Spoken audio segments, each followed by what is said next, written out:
Ha detto parole, vuoi farlo là?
Aspetta prima di darla.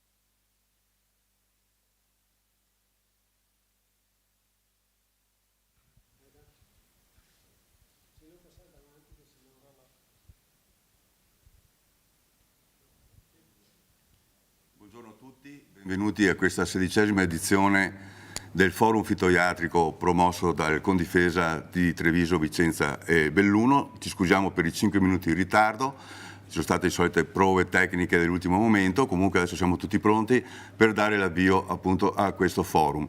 Innanzitutto la parola a chi ci ospita, quindi alla preside Maria Grazia Morgan, che ringraziamo ovviamente per quella che è la sua disponibilità del suo istituto per questa manifestazione che puntualmente presentiamo. È un piacere e di grande interesse ospitare questo forum fitoiatrico che si tiene ogni anno. Rispetto a questi 2 anni di pandemia, diciamo che quest'anno siamo riusciti a effettuare qualche cosa di più in presenza, anche se il grosso di questo forum rimane a distanza. Contiamo davvero il prossimo anno di ospitarvi qui direttamente in presenza. La collaborazione che l'Istituto Cerletti ha con Confindifesa è una collaborazione speciale, particolare, perché da sempre, mi rivolgo in modo particolare al Presidente Nadal, ha un'attenzione, una sensibilità rispetto al percorso formativo dei nostri ragazzi che è davvero non comune. Infatti la collaborazione avviene proprio nella fase di preparazione dei ragazzi, anche in vista del conseguimento di un'importante borsa di studio, avviene in collaborazione con insegnanti delle materie di indirizzo e permette ai nostri ragazzi di poter effettuare sperimentazione, laboratorio e arrivare a dei risultati in termini di obiettivi di apprendimento elevati e soprattutto attuali, sempre legati all'attualità di un tipo di agricoltura e di sviluppo che sia sostenibile e al passo con i tempi. Quindi da parte del Cerletti c'è sempre la massima disponibilità nei confronti di Confindifesa, proprio perché riconosciamo questo loro apporto particolare, sensibile e che soprattutto arricchisce il bagaglio culturale dei nostri ragazzi. Quindi grazie, buona giornata, buoni lavori a tutti. Grazie alla Preside Maria Grazia Morgan. Naturalmente raccogliamo l'auspicio di trovarci il prossimo anno almeno in presenza, anche perché l'incontro, al di là del forum, delle relazioni, dava l'occasione per incontrarci tra tecnici delle 3 regioni, quindi del Friuli, del Veneto e del Trentino Alto Adige, per gli scambi di idee e quelli che sono naturalmente gli aggiornamenti che dobbiamo portare. La ringraziamo ovviamente a nome del Confindifesa della sua presenza e dell'ospitalità che ci dà anche in questa occasione. E un saluto da parte della città di Conegliano, dal vice sindaco Claudio Toppan, che naturalmente è la città che ci ospita anche in questa occasione. Sì, grazie per l'invito e grazie soprattutto per aver promosso anche quest'anno un anno di difficoltà che si protrae da 2 anni, quindi penso che questi siano appuntamenti importanti, quindi la città di Conegliano che io rappresento non può che ringraziare Confindifesa, Valerio Nadal e Fiorello per il contributo che ogni anno che spazia, non è solo questo forum, però porta, perché questo è un evento, un momento di riflessione e fare un po' un punto della situazione per progredire verso quell'obiettivo che è una sostenibilità che non è solo ambientale, ma deve essere sostenibilità sociale, sostenibilità economica. Quindi noi siamo sempre al fianco di tutti gli attori per quanto concerne il settore agricolo, per quanto riguarda il nostro territorio, la viticoltura, quindi non possiamo che essere felici di questo incontro e mi auguro che la situazione muti in modo che possa essere fatto in presenza con maggior soggetti, quindi il confronto anche con le altre regioni è sicuramente utile per trovare delle alternative e delle soluzioni che ci portino sempre a migliorare l'ambiente e la sostenibilità. Grazie ancora e buon proseguimento dei lavori. Grazie a lei, Vice Sindaco Toppan. Adesso per l'apertura del 16° Forum Fitoiatrico la parola naturalmente al Presidente Valerio Nadal. Buongiorno a tutti, un saluto chiaramente e ringraziamento alle aziende oggi presenti, so che sono 11 Fiorello e purtroppo mi dispiace perché sarebbero state molto di più, però per questioni di spazio, di tempo non siamo riusciti ad ospitarne di più. Un ringraziamento a chi ci ospita, alla Maria Grazia, che ogni anno ci ospita presso questo bellissimo istituto che quando si parla di sostenibilità si parla di innovazione, si parla di scuola. I nostri ragazzi sono il nostro futuro, sono i nostri imprenditori del futuro, sono i nostri figli che hanno frequentato questa scuola, che stanno frequentando questa scuola, perciò quando si parla, e come dicevo bene prima e che ringrazio il vicepresidente e vice sindaco di Conegliano, Claudio, che che la scuola comunque è sostenibilità, è futuro, perciò l'investimento viene fatto in primis proprio con i giovani. Oggi queste 11 aziende cosa ci aspettiamo? Ci aspettiamo le novità, Fiorello. Oggi cambiano le condizioni climatiche e abbiamo bisogno di avere sicurezza per quanto riguardano comunque i trattamenti e l'utilizzo di agrofarmaci che andremo a fare. Stiamo aspettando, e ringrazio il dottor Carraro che oggi è qui presente della Regione, quelle che saranno le nuove linee tecniche della Regione stessa. Ci stiamo preparando anche in funzione di quelle che sono le revoche di determinati principi attivi che non li utilizzeremo più. Mi viene in mente il Mancoseb. Quanti anni abbiamo utilizzato il Mancoseb in agricoltura? Veniva utilizzato in fioritura, sempre parlavano di Mancoseb. Quando si diceva le scoriosi si parlava di Mancoseb. Adesso ed era utilizzato non in forma singola anche, ma in forma combinata su tantissimi principi attivi. Perciò questo ci chiedono gli agricoltori, ci chiedono le quantità ettaro, dottor Carraro, che mi viene in mente 15-20 anni fa, quando comunque i trattamenti venivano fatti utilizzando i normali soffioni, dove la distribuzione dell'agrofarmaco veniva fatto con 10 ettolitri acqua, dove purtroppo il problema era la deriva. Oggi noi stiamo spingendo sulla meccanizzazione, tant'è vero che domani faremo la prima vita in campo, una manifestazione che ci ospiterà presso l'azienda Sant'Anna di Loncon, dove vi invito tutti, e la meccanizzazione sta oggi facendo da protagonista cercando comunque di attivarci in un sistema proprio sempre più sostenibile. E non si dice togliti acqua, ormai è diventato la storia. Oggi si parla di 80 litri ettaro per arrivare ai 2,5 litri in prevendemmia per distribuire l'agrofarmaco. Perciò gli agricoltori ci chiedono spesso: ma la quantità di ettaro quant'è? Quanto dobbiamo ancora utilizzare? Che spesso ci chiedono, ci fanno queste domande qua.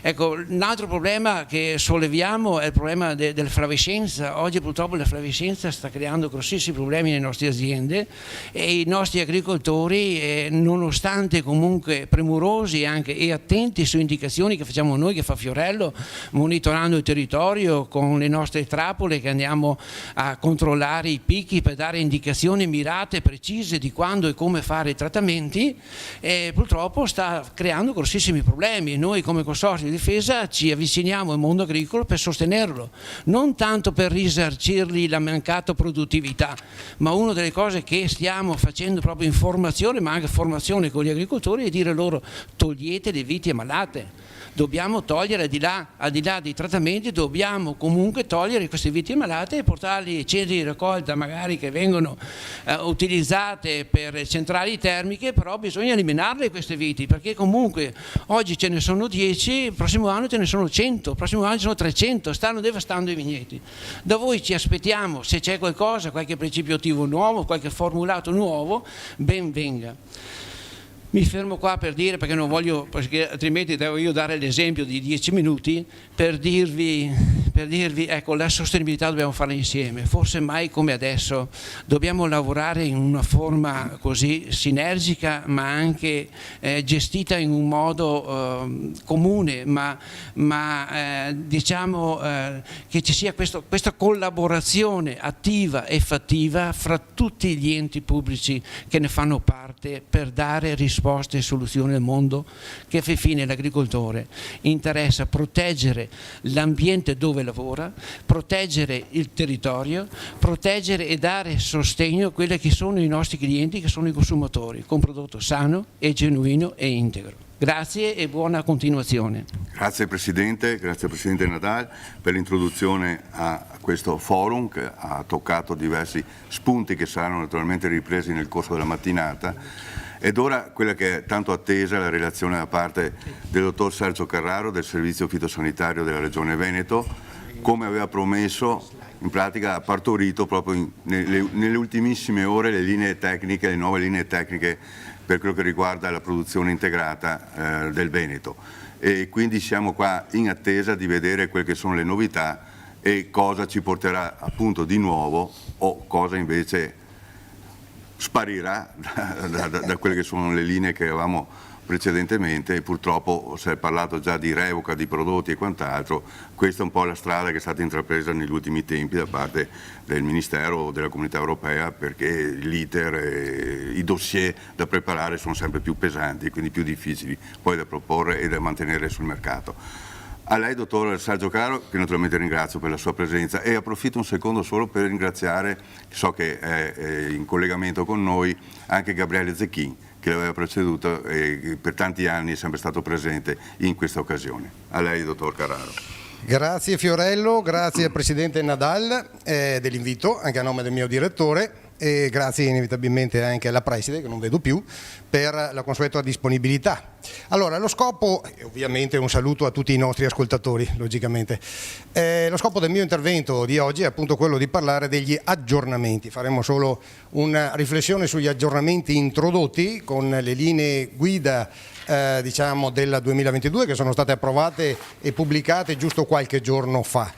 Prima di entrare nei dettagli mi rubo un minuto peraltro per dare il senso di che cosa sono e a cosa servono queste benedette linee tecniche di difesa integrata, a beneficio degli studenti di questa prestigiosa scuola che magari ci stanno anche ascoltando, e inevitabilmente anche di quei viticoltori, di quelle aziende numerose tra l'altro che si stanno preparando ad aderire al sistema SQNPI.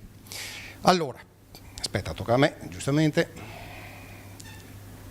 Dunque, la definizione in estrema sintesi: linee tecniche di difesa integrata sono una raccolta di disposizioni fitoiatriche, una sorta di prontuario per controllare parassiti delle piante infestanti in un'ottica di razionalizzazione e di riduzione il più possibile dei mezzi chimici utilizzabili, consentendo sostenibilità economica delle produzioni nel rispetto della salute dell'uomo e dell'ambiente. Questo è il faro che regge le linee tecniche di difesa integrata. Assieme alle linee tecniche agronomiche formano i disciplinari di produzione integrata per tutte le colture analizzate e riportate nelle linee tecniche. Lo vediamo nello specchietto di destra. Quante sono le colture trattate? Ben 88, 45 orticole, 11 estensive, 14 tra frutticole e vite e via dicendo. Allora, le linee tecniche sono elaborate dall'unità organizzativa fitosanitario sulla base delle linee guida nazionali. C'è qualcosa che non va?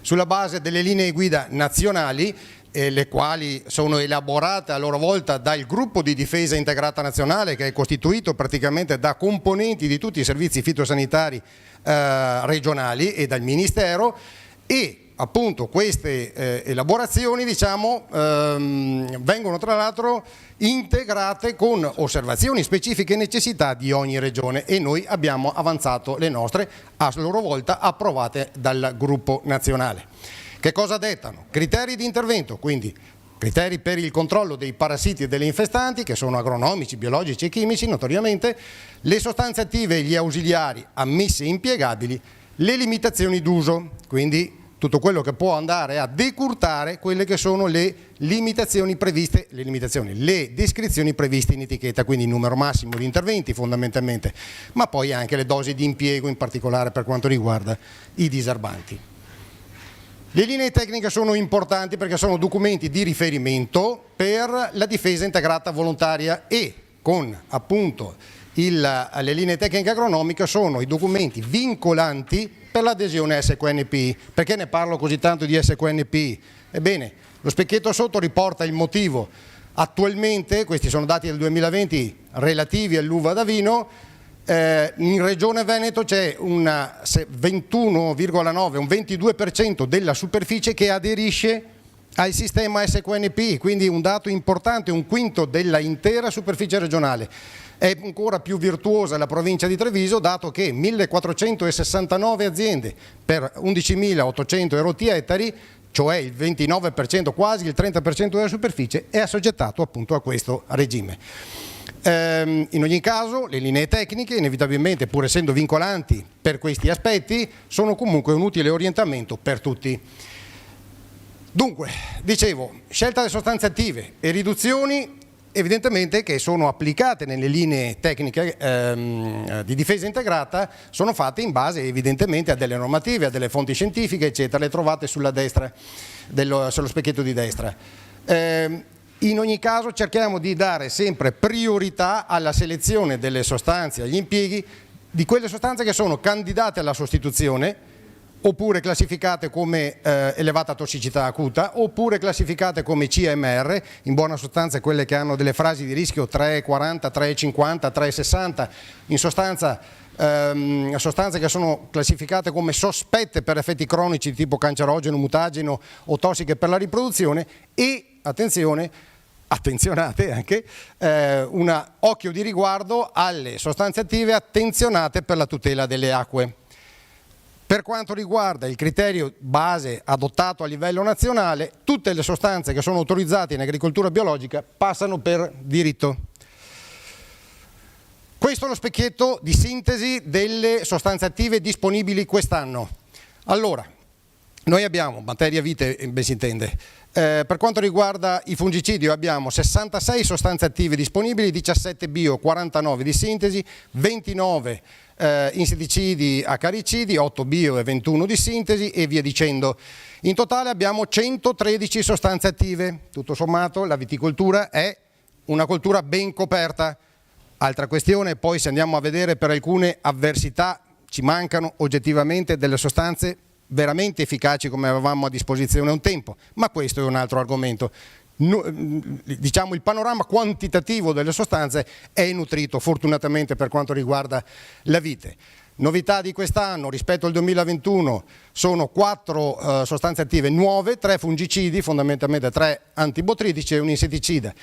Escono invece 3 fungicidi dalla disponibilità delle sostanze attive di sintesi, ma attenzione, quest'anno sono arrivate a termine praticamente 4 sostanze fungicide e 3 insetticide, è l'ultimo anno di impiego, per cui quest'anno prossimo ce ne troveremo minimo 7 in meno.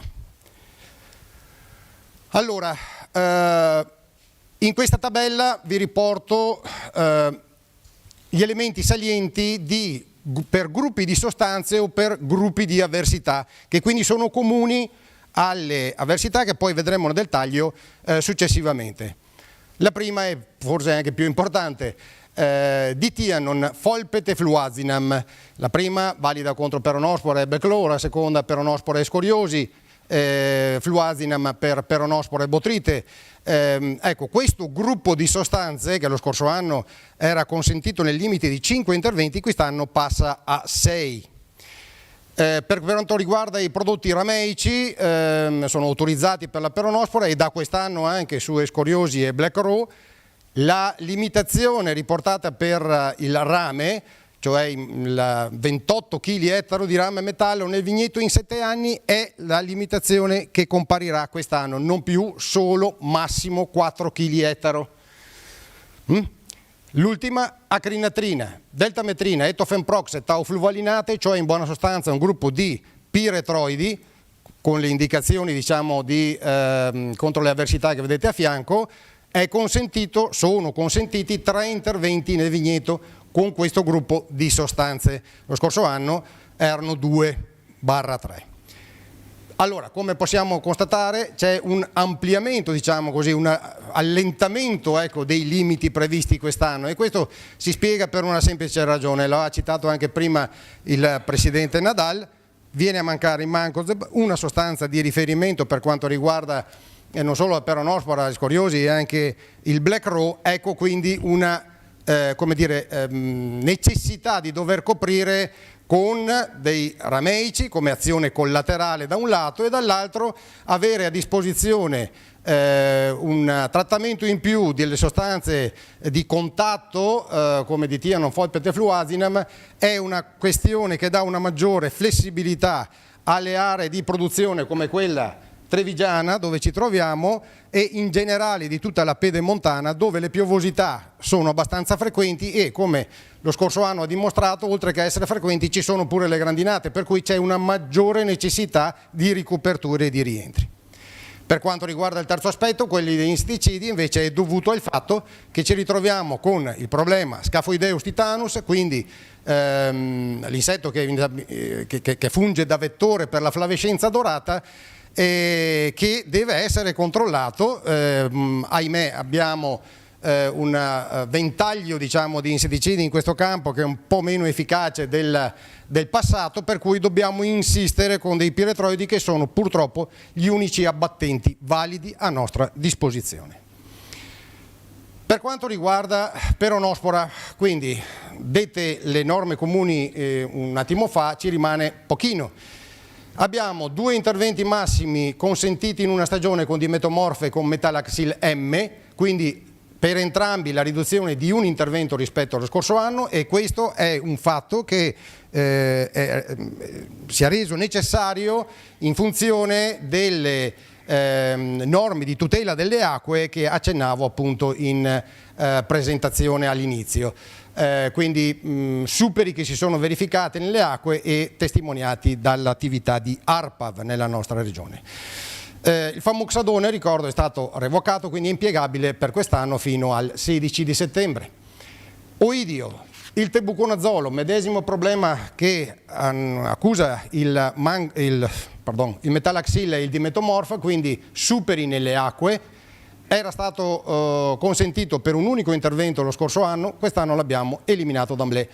Così come miclobutanil, fenbuconazolo e flutriafol, che sono stati revocati e che quindi, diciamo così, escono dalle disponibilità. Ahimè, sono 4 IBE, una classe quindi chimica che sta uscendo pesantemente dal ventaglio delle sostanze disponibili. Fortunatamente ce ne rimangono ancora delle altre, però certamente è un bel colpo in perdita.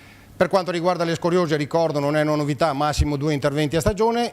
La novità, come dicevo prima, sono i prodotti rameici che sono stati introdotti quest'anno come estensione di impiego. Per quanto riguarda la botrite, anche qua non è una novità, ma lo ricordo, 2 interventi massimo con prodotti di sintesi consentiti.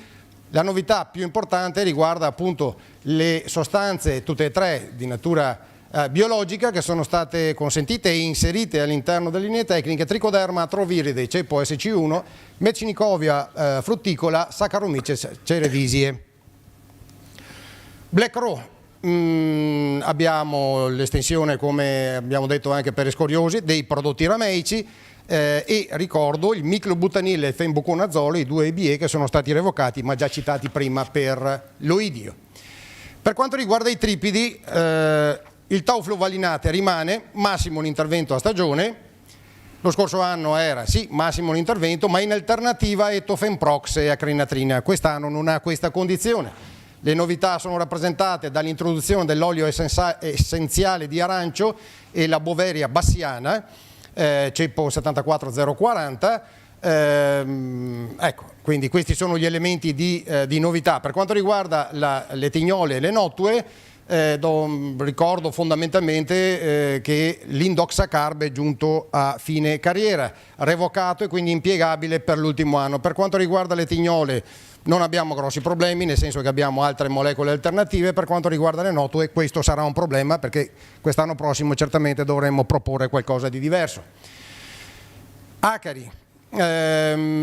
Per quanto riguarda gli acari abbiamo solo alcune novità. Boveria bassiana, sempre il medesimo ceppo 74040, e ricordo peraltro che l'etoxazole è stato revocato e quindi è impiegabile appunto fino al 30 di ottobre. Acariosi, quindi gli ariofidi in buona sostanza, la novità è l'estensione di uso per quanto riguarda i sali potassici degli acidi grassi, e la ripresa della abamectina, l'abbiamo riconsentita l'abamectina, massimo un intervento in alternativa al bifenazzate.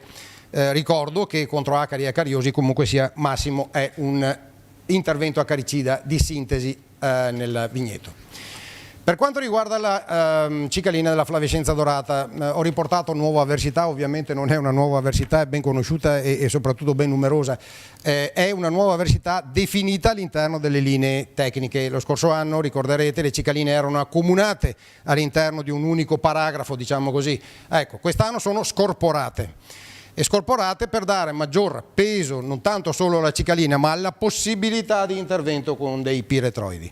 Quindi cicalina alla flavescenza dorata, massimo 2 interventi contro Scaphoideus titanus con tau fluvalinate, acrinatrina, etofenprox, rimane il limite per questa sostanza candidata alla sostituzione, massimo 1 in una stagione, e la deltametrina che l'abbiamo aggiunta quest'anno. Abbiamo tolto le limitazioni d'uso alle piretrine. Lo scorso anno, ricorderete, erano riportate attive solo contro le forme giovanili. Dobbiamo dare una possibilità, per quanto l'efficacia evidentemente sia un po' contenuta, ma una possibilità di intervento anche a chi segue il criterio della lotta biologica, per cui ha solo e fisicamente questo principio attivo. Continuando, per quanto riguarda sempre la cicalina della flavescenza, devo dire è stato incluso nelle limitazioni d'uso, ma fondamentalmente non è una limitazione, è un obbligo, diciamo, di intervento contro le forme giovanili. Bisogna trattare tutta la massa vegetativa, inclusi i polloni ai piedi e le cacci del fusto. Abbiamo anche incluso, se possibile, spollonare 2 o 3 giorni dopo il primo trattamento, in modo tale da attendere che l'insetticida faccia effetto, evidentemente. Le novità in questo senso sono rappresentate dalla azadiractina, già presente a livello nazionale, l'abbiamo introdotta quest'anno, e la Boveria bassiana. Tengo a precisare, questa evidenziata in giallo non la trovate nelle linee tecniche, ma mi sento diciamo particolarmente motivato a sostenerla verbalmente. Tutte le sostanze attive disponibili attualmente nei confronti delle cicaline possono avere un'efficacia più o meno valida nei confronti delle forme giovanili. Contro gli adulti no, contro gli adulti vanno impiegati piretroidi o piretrine, attualmente e con le sostanze a disposizione. Le altre cicaline, Poasca, Zigina ed Erasmoneura, quindi sono, diciamo così, scorporate, ma fondamentalmente le stesse disposizioni stabilite per quanto riguarda Scaphoide le ritroviamo anche qua, quindi sono state tolte le limitazioni d'uso alle piretrine e con la consueta novità, diciamo, della azadiractina e della deltametrina. Per quanto riguarda il diserbo non abbiamo novità in introduzioni di sostanze attive, semplicemente delle specifiche a livello di limitazioni d'uso. Per quanto riguarda il carfentrazone, usato come erbicida, massimo 0,3 litri ettaro per intervento, come spollonante invece 0,3 litri per chilometro percorso. Il piraflufen-etile da quest'anno è impiegabile anche come erbicida. Il penoxulam è impiegabile dopo il 4º anno di età del vigneto, l'isoxaben è impiegabile da fine inverno a germogliamento. Il glifosate abbiamo specificato solo un po' meglio le quantità etero di principio attivo, giusto apposta perché creava sempre una qualche difficoltà di comprensione, ma nessuna modifica sostanziale nei dosaggi. Nelle linee generali abbiamo introdotto anche il decreto, un estratto del decreto legge 76/2020 convertito in legge 120. Ebbene, cosa cita, diciamo, questo decreto legge? Deroga per gli operatori in regime SQNPI per il mancato rispetto delle quantità minime di impiego previste in etichetta dei IPF in caso di ricorso a modalità e tecnologie d'agricoltura di precisione. Cosa vuol dire questa cosa? Allora, noi sappiamo che, partiamo dal dire che le etichette sono la Bibbia per certi versi, vanno rispettate tutte le indicazioni che vi sono apposte, sono riportate un sacco di informazioni, ma per quanto riguarda in particolare numero di trattamenti e dosaggi, ecco, facciamo riferimento ai dosaggi e lì in tutte le etichette noi abbiamo una dose massima che non bisogna eccedere, ma c'è anche una dose minima sotto il quale non bisogna andare. Questo per garantire che il prodotto possa avere una funzionalità da un punto di vista dell'efficacia, ma anche per evitare, in particolare per quanto riguarda i fungicidi, la manifestazione di fenomeni di resistenza. Quindi quando si vanno a utilizzare in particolare le macchine a recupero è evidente che si consuma meno prodotto e quindi si crea un'infrazione. Allora, ci sono molte etichette nelle quali i dosaggi sono riportati solo ed esclusivamente a superficie, cioè a ettaro. Quindi si apre un problema, vorrebbe dire uscire con un dosaggio uguale da inizio primavera fino alla fine dell'estate, cosa impossibile considerato il volume della massa vegetativa che è totalmente diverso.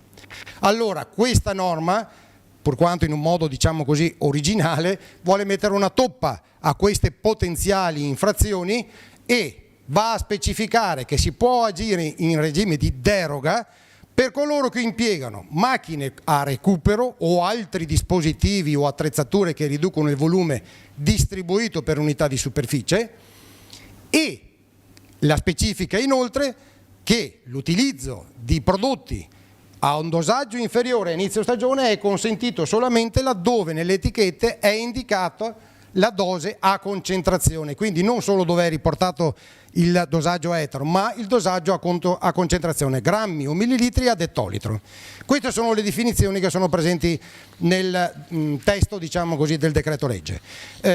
Non chiedetemi di più al momento sui dispositivi meccanici. Giovedì, giusto dopo domani, c'è un incontro nazionale nel quale verranno chiarite, diciamo, i dettagli di questi relativi alle macchine, appunto, che potranno considerarsi in regime di deroga, e quindi riferiremo appena avremo elementi ulteriori anche noi. Ricordo in chiusura solamente l'ultimo aspetto: attenzione alle scadenze prorogate per lo stato di emergenza Covid. Non c'è nessuna novità da un punto di vista delle tempistiche, gli intervalli di controlli rimangono quelli che sono, quindi tipicamente al di là delle irroratrici con barra fino a 3 metri, tutti gli atomizzatori già in uso, l'utente professionale ogni 3 anni, il conto terzista ogni 2 anni, ma attenzione al fatto che chi è iscritto al regime SQNPI, oltre al controllo funzionale, deve far eseguire un centro prova autorizzato anche la regolazione della macchina, quella che volgarmente viene chiamata taratura. Basta, io mi fermerei qua. A posto? Benissimo. Sì, ringrazio naturalmente il dottor Carraro per la relazione esaustiva, i punti essenziali di quelle che sono le novità sulle nuove linee tecniche di difesa integrata della Regione Veneto. E quindi avremo modo poi di sviluppare, di entrare un po' negli argomenti, no, che te hai così menzionato in questa occasione nella tua relazione. Comunque ringraziamo anche perché, posso dire, sei stato di parola quando ci siamo sentiti, che a metà febbraio in pratica uscivano le linee tecniche, quindi siamo rimasti nei tempi che solitamente si usano, e la Regione Veneto, bisogna anche ricordare, è una sempre delle prime a livello nazionale a emettere le linee tecniche. Quindi grazie ancora, e grazie naturalmente a Sergio Carraro di essere presente, è stato presente qui al nostro forum. Iniziamo ora con le relazioni. Sono 11 le società presenti e ricordo i 10 minuti massimo per esposizione, perché i tempi purtroppo sono stretti e andiamo un po' male altrimenti a gestire questo format di questo forum, e do subito la parola al dottor Lorenzo Tolotti, che rappresenta la società UPL.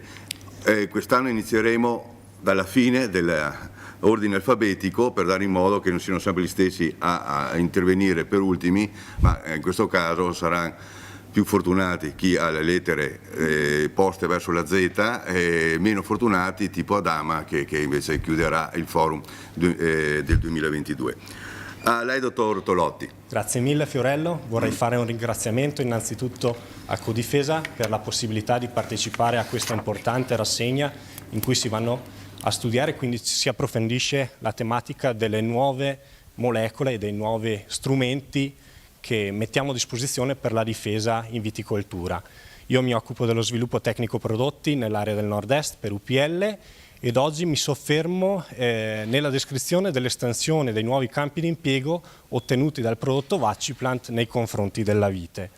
Vado a fare un piccolo accenno delle caratteristiche del prodotto. Vaciplant è un agrofarmaco registrato, quindi si tratta di un fungicida a tutti gli effetti, un prodotto a base laminarina, quindi un prodotto a base naturale. La laminarina sappiamo essere estratta a partire dalla laminaria digitata, una particolare varietà d'alga.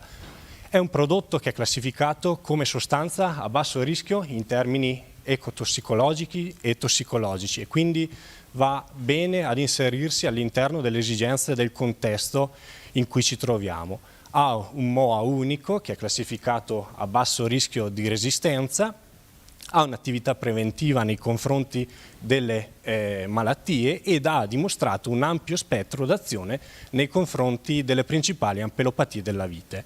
Si tratta di un induttore di resistenza che quindi per le sue caratteristiche, poi andremo ad elencare, si applica facilmente ed è inseribile all'interno dei programmi di difesa integrandole alle soluzioni già presenti.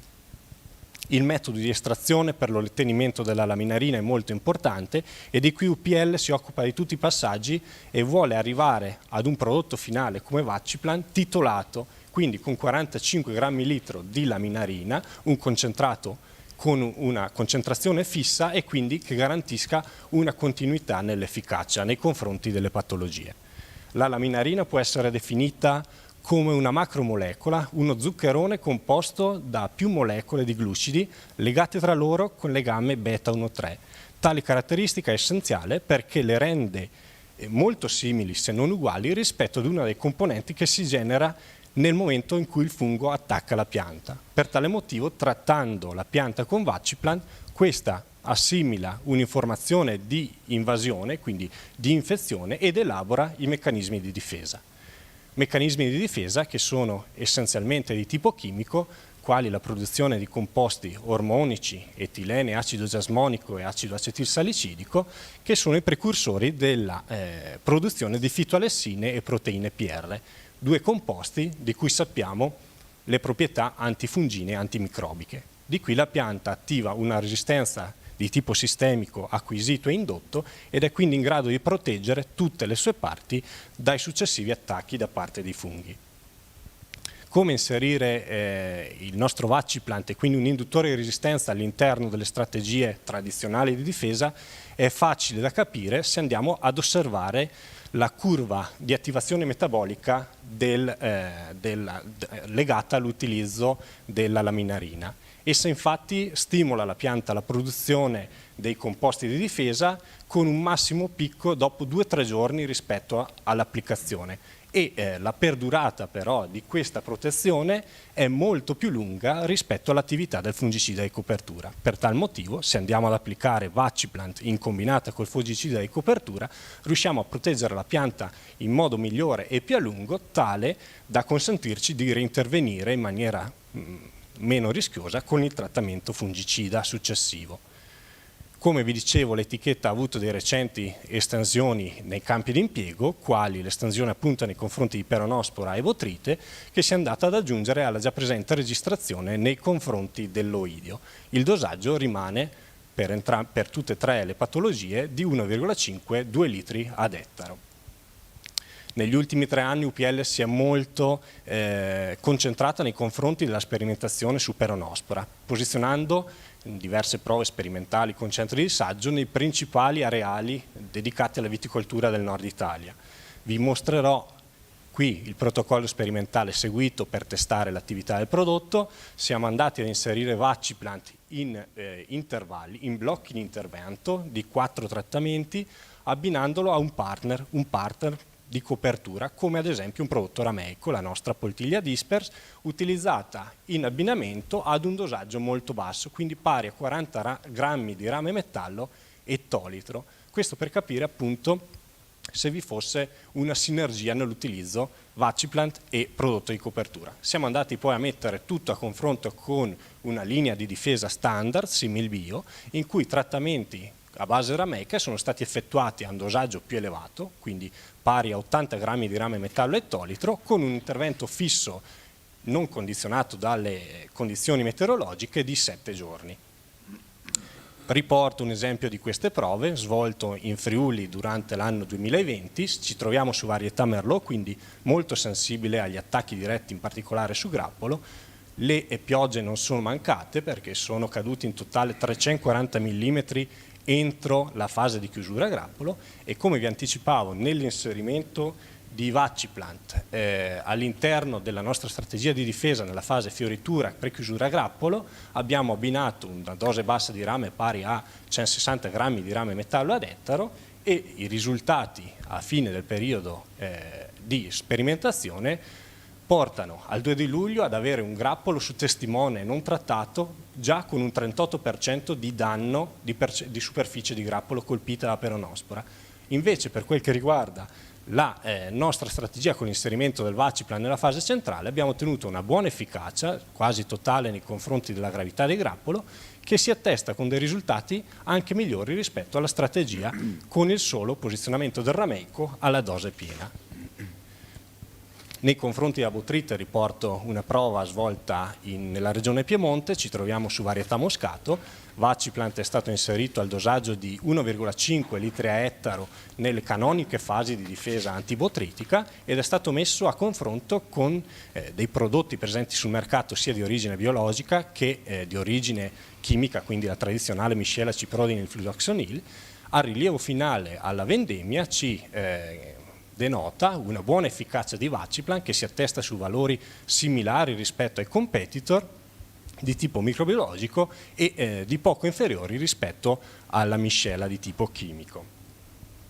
Riporto dei documenti e delle pubblicazioni scientifiche che sono emerse durante le scorse giornate fitopatologiche relative all'utilizzo di Vaciplan nei confronti dell'oidio della vite, nonché dei lavori che usciranno in occasione delle prossime giornate fitopatologiche, in particolare uno effettuato in collaborazione con l'Università del Sacro Cuore e lo spin-off di Orta, nel quale sono andati a testare l'attività di diversi induttori di resistenza nei confronti della peronospora, nonché il lavoro svolto in collaborazione con la Regione Emilia-Romagna, nella quale siamo andati a modulare l'utilizzo del rame, aggiungendo la laminarina e ottenendo appunto dei buoni risultati nei confronti della peronospora. Concludendo, Vaciplant è un prodotto ad azione preventiva, servono circa 2-3 giorni dal primo trattamento per l'attivazione completa delle difese della pianta, ha una protezione però che permane indipendentemente dalle condizioni meteorologiche per altri 6-9 giorni. Quindi questo ci consente di andare a potenziare il livello di efficacia della difesa, in particolare su grappolo, abbinandolo ai prodotti di copertura, ci consente in caso dell'abbinamento con i rameici, quindi in una linea biologica, di andare a ottimizzare gli apporti del rame ed ha dimostrato un ampio spettro d'azione nei confronti di peronospora, oidio e botrite. Per tale motivo la strategia di UPL è l'inserimento in blocchi, quindi effettuando 3-4 trattamenti di seguito a intervallo 6-10 giorni, nella fase di principali suscettibilità della pianta ai patogeni, quindi nella fase fioritura, prechiusura a grappolo, andandolo ad abbinare ai fungicidi di copertura e nel caso del biologico appunto andandolo ad abbinare ai rameci, come ad esempio la nostra poltiglia dispers. Io con questo ho concluso e vi ringrazio per l'attenzione. Bene, ringrazio io il dottor Torotti perché è riuscito a guadagnare un minuto e quindi lei sarà invitato tutti gli anni per questo motivo. Passiamo ora a Syngenta, dottor Marco Pravisano. So che c'è qualche novità inerente anche al controllo della FD, flavescenza dorata, quindi le do questo assist e adesso vediamo un po' se riusciamo a sviluppare quello che Syngenta proporrà per il 2022. A te Marco. Buongiorno a tutti. Marco Pravisano, tecnico Syngenta per Friuli, Treviso e Venezia. Oggi vi presento il Bion 50 VG come nuovo approccio per la gestione della flavescenza dorata. Andiamo subito a chiarire cos'è il Bion e di cosa è composto. Bion è acibenzolare S-metile, è un potente induttore, attivatore della SAR, la resistenza sistemica acquisita. Per questo motivo il Bion non ha un'azione immediata ma attiva le difese dopo 2-4 giorni dal trattamento. La sua azione e quindi la sua applicazione saranno esclusivamente preventive. Ha attività sistemica, si muove in modo sistemico sia acropeto che basipeto all'interno della pianta una volta irorato e ha un'azione aspecifica, quindi controlla un ampio spettro di funghi, virus e batteri. Il Bion ha un'etichetta risalente già al 2001, quando come Syngenta è stato registrato via via per un numero crescente di di colture su sostanzialmente un numero elevato di batteriosi delle stesse, ma anche sulle orticole e anche su tabacco, in particolare per la peronospora. L'anno scorso abbiamo ottenuto, con l'articolo 53, l'emergenza fitosanitaria, la registrazione per la flavescenza dorata. Come abbiamo ottenuto questa registrazione? L'abbiamo ottenuta con 2 anni di prove registrative per il controllo della stessa, effettuate in condizioni di semicampo, cioè in serra con parcelle separate da rete. Le domande che siamo andati a farci insieme a centri di saggio, alla regione Piemonte e al CNR sono state le applicazioni di Bion possono aiutare a prevenire i sintomi fogliari di flavescenza dorata e contribuiscono a prevenire la trasmissione della flavescenza dorata nelle piante usando la tecnica della PCR. Quindi abbiamo messo in atto un semplice protocollo dove c'è una tesi in cui c'è l'inoculo, è trattato con acqua, una tesi in cui c'è l'inoculo ma è trattato preventivamente con Bion a 7-10 giorni da un trattamento dall'altro con un numero di applicazioni massimo 6, e un non inoculato trattato con acqua. Le piante, come vi dicevo, sono state divise da rete in vaso, si è andati a fare la PCR qualitativa sui vettori e la PCR sia qualitativa che quantitativa sulle piante alla fine della prova, usando una unità di misura che si chiama unità genomica di fitoplasma DFD per nanogrammo di DNA della pianta. Qual è stato l'ospite? L'ospite è stato evidentemente la vite e nella fattispecie le varietà di Barbera e di Chardonnay suscettibili alla flavescenza dorata da micropropagazione, quindi all'origine sicuramente sane. È stato inoculato il fitoplasma con 3 insetti vettori per pianta 5-7 giorni dopo la prima applicazione di Bion per il concetto espresso prima sulla SAR. Gli insetti infetti sono stati tenuti sulle piante almeno 1 settimana per permettere la trasmissione della malattia e poi rimossi, e la PCR effettuata parecchie settimane dopo l'infezione stessa. Quali sono stati i risultati?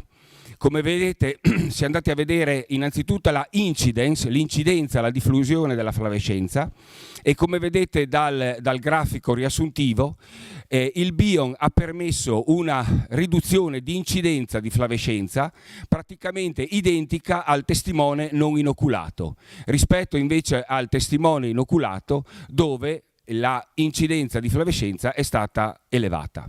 Quindi stessa identica cosa del testimone non inoculato. Se andiamo a vedere, oltre che l'incidence, la load, la carica, anche qui vediamo che ovviamente in questo caso la scala è cambiata, no? C'è l'unità genomica, come vi ricordavo prima. Anche qui il Bion ha permesso una diminuzione, direi proprio un azzeramento della carica di fitoplasma pari al testimone non culato, e tutti e due significativamente diversi rispetto al testimone inoculato. Per quanto riguarda gli studi di semicampo del 2021, sono in elaborazione statistica e saranno disponibili prossimamente, ma sono già molto buoni, sia per quanto riguarda l'attività che abbiamo visto poc'anzi degli studi 2020, sia anche per quanto riguarda la possibilità di calare la dose di etichetta, che è di 200 grammi per ettaro, a 100-150 del prodotto. Nel 2021 abbiamo cominciato a fare, grazie alla registrazione provvisoria, parecchie prove in campo, quindi non più in semicampo ma anche in campo. Nel 2021 ne abbiamo messi in pista più di 20, io ed i miei colleghi, per andare a vedere cosa? Ovviamente l'efficacia, che sarà disponibile chiaramente nei prossimi anni, l'anno scorso era l'anno 0, sia l'efficacia verso altre patologie, sia la selettività, sia la residualità, che ci permetterà di calare notevolmente l'intervallo di sicurezza del prodotto stesso. Per quanto riguarda chi vi parla, ho messo in cantiere l'anno scorso, in collaborazione con CREA, con Cantina Valdobbiadene, con Estenda Vitis e con con il servizio fitosanitario del Friuli parecchie prove in campo nella zona di mia competenza.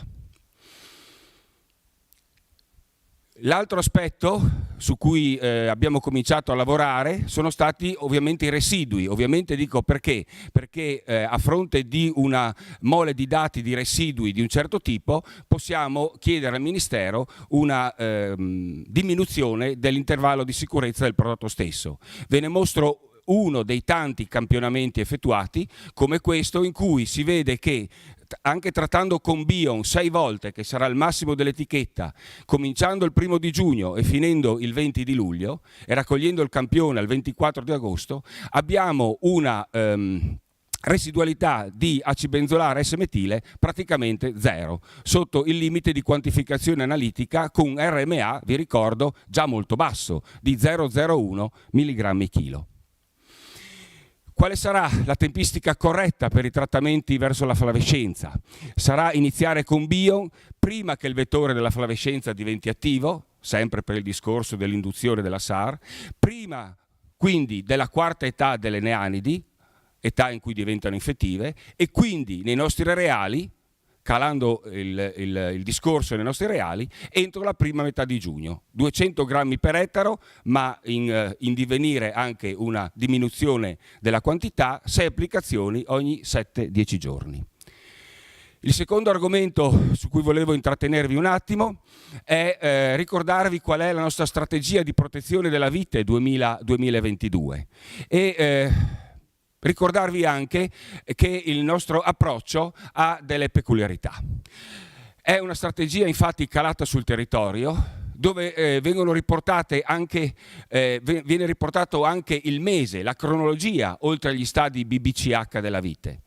Lavoriamo su un'ipotesi di worst case, di caso peggiore, quindi un'elevata pressione di peronospora, cosa che nelle nostre zone accade molto spesso.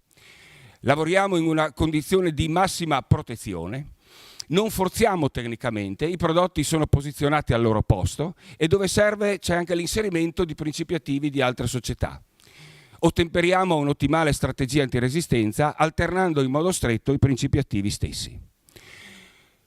Per quanto riguarda la peronospora e le scoriosi, quindi proponiamo i prodotti a base di pergado col Dithianon e col Folpet in maggio, alternati ad un'altra chimica. Inseriamo l'Orondisforte, la nostra novità a base di oxatiapipirolin e amisulbron dell'anno scorso, a fine maggio, terza decade di maggio, prima decade di giugno, per poi continuare a difendere la vite dalla peronospora con Ampexio, quindi mandipropamide più zoxamide o ancora pergado F, anch'essi alternati ad un'altra chimica valida per proteggere la peronospora del grappolo. Per finire infine, a luglio, per la protezione ottimale delle femminelle, che nelle nostre zone sono un problema, con il Ridomil Gold R o Ridomil Gold L liquido. L'oidio e il Black Rot. Il Black Rot è sempre più e sarà sempre più una fitopatia da tenere presente, con la mancanza dall'anno scorso ad esempio del Mancozeb. Quindi la nostra linea prevede l'alternanza dei nostri triazoli attivi per oidio ma anche per Black Rot, come il Topaz e lo Score, il difenoconazolo, alternati al Quadris, l'azoxistrobin, molto attivo per oidio ma anche per Black Rot, per chiudere in giugno con l'introduzione anche del Sideli, la ciflufenamide, molto valido per l'oidio del grappolo. Per botrite lo switch resta il nostro caposaldo. Da 2 anni abbiamo inserito anche il Taegro, il nostro Bacillus amyloliquefacens, per il controllo non solo nelle fasi finali della botrite ma anche del marciume acido. Ho scritto effetto collaterale perché il prodotto sì funziona, anche se è ancora in registrazione. Insetti, oltre al Vertimec per la cariosi, la bamectina o i tripidi a inizio stagione, l'utilizzo di Affirm, che è valido ed è possibile utilizzare in tutte e 3 le generazioni delle tignole, Abbiamo affiancato in catalogo anche il Voliam, il colorante aniliprolo, se uno vuole alternare i principi attivi stessi, e resta l'Evure Pro, il tafulvalinate, per il trattamento obbligatorio allo scafoideo e comunque per le cicaline in generale. Se vogliamo declinare la nostra strategia nella DOCG Prosecco, l'inquadramento è lo stesso, non cambia nulla, semplicemente i prodotti, specialmente nella colonna peronospora, sono senza il folpet e senza il ditiano. Con questo vi ringrazio per l'attenzione e buona continuazione di lavoro. Grazie, dottor Pravisano. Ricordo, non so se l'hai detto, Bion non è biologico.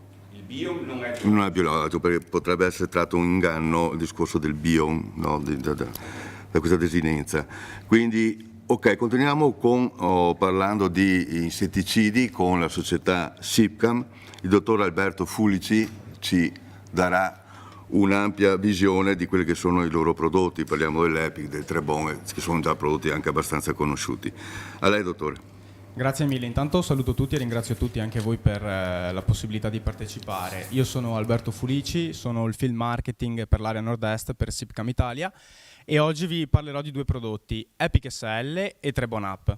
Partendo dal primo, Epic SL è un prodotto che insomma non ha bisogno di presentazioni, uno degli ultimi neonicotinoidi che è rimasto nel mercato ad oggi, un prodotto sistemico traslaminare e con un ampio target di insetti.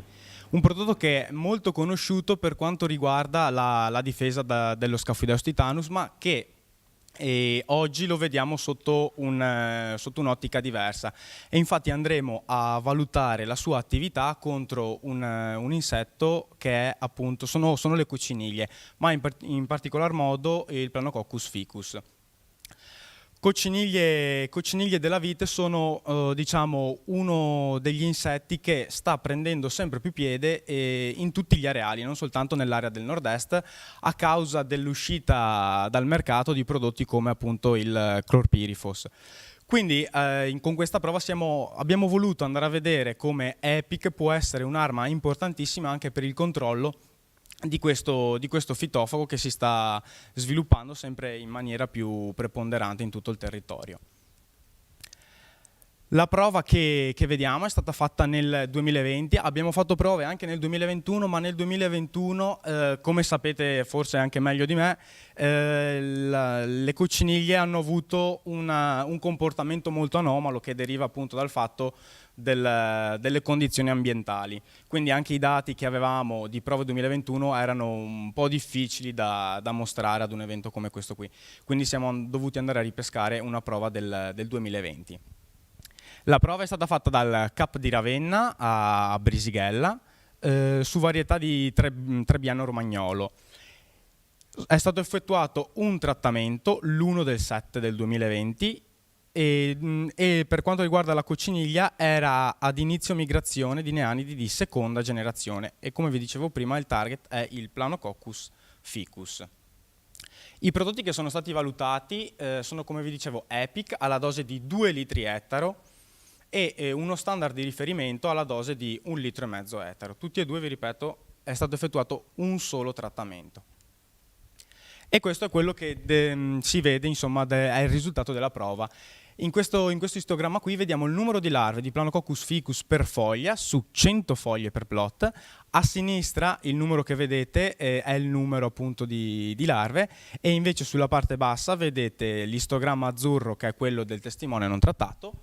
In rosso vedete Epic e in verde lo standard di riferimento. Come si può notare subito, a 7 giorni quindi a 7 giorni dal trattamento, vediamo come i due prodotti, intanto c'è un abbattimento importante della popolazione e si vede come i due prodotti, sia a 7 giorni che a 14 giorni, sono assolutamente allineati e paritetici per quanto riguarda l'efficacia, perché non c'è differenza statistica.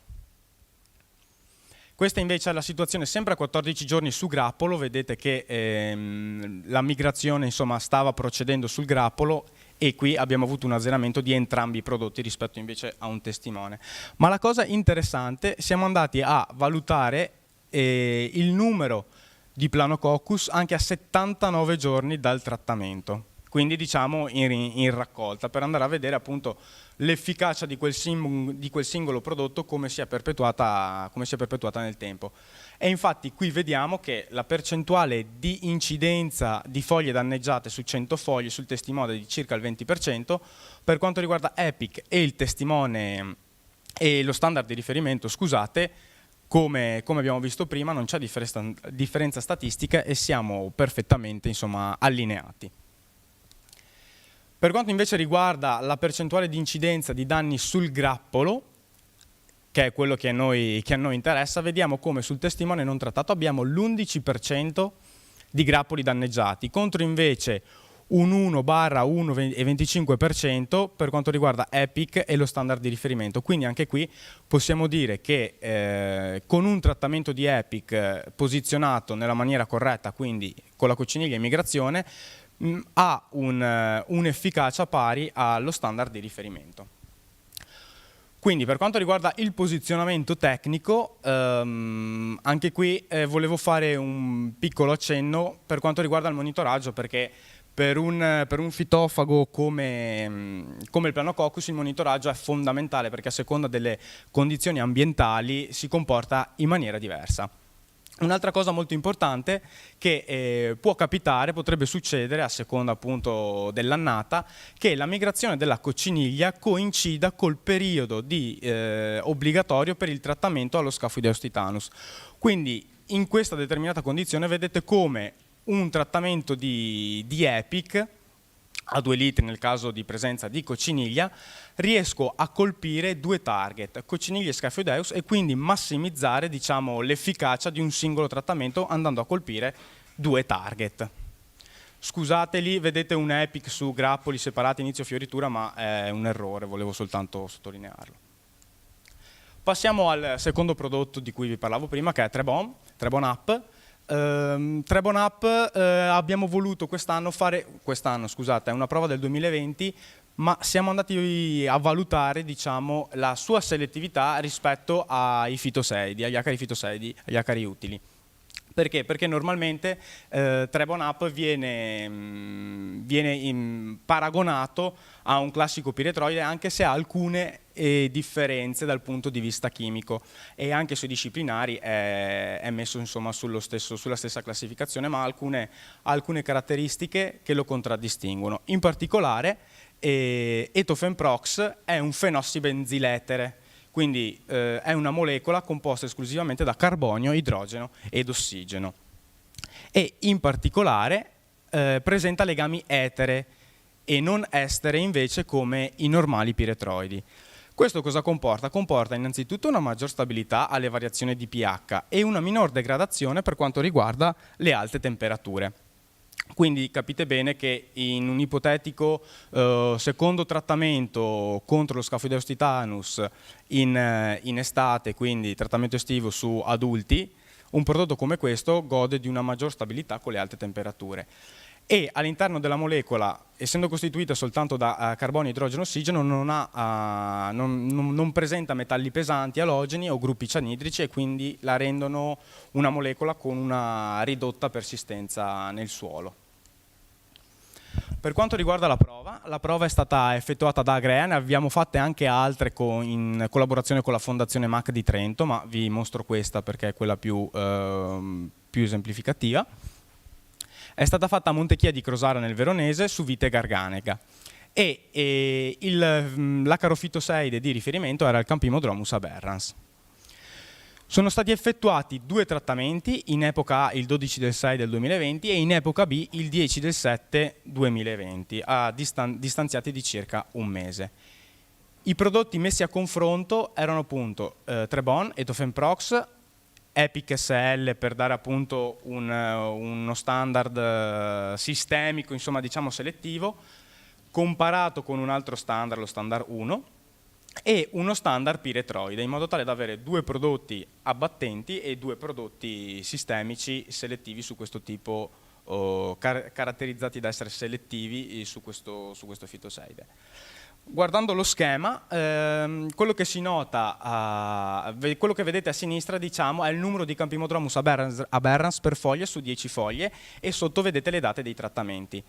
La linea verde e la linea viola sono rispettivamente lo standard sistemico e EPIC. La linea nera invece che vedete è il testimone non trattato, quindi vedete che quei due prodotti sistemici, anche con 2 trattamenti, seguono comunque la linea del testimone non trattato. La linea rossa e la linea blu sono rispettivamente Etofemprox Trebon e lo standard piretroide. Cosa si vede? Subito già a 7 giorni da vediamo come i due prodotti abbattono la maggior parte della popolazione, ma quello che si nota ed è che è importante per noi è che comunque la linea rossa, quella di Trebon, la popolazione di acari fitosaide tende a risalire, portarsi quasi ai livelli del testimone.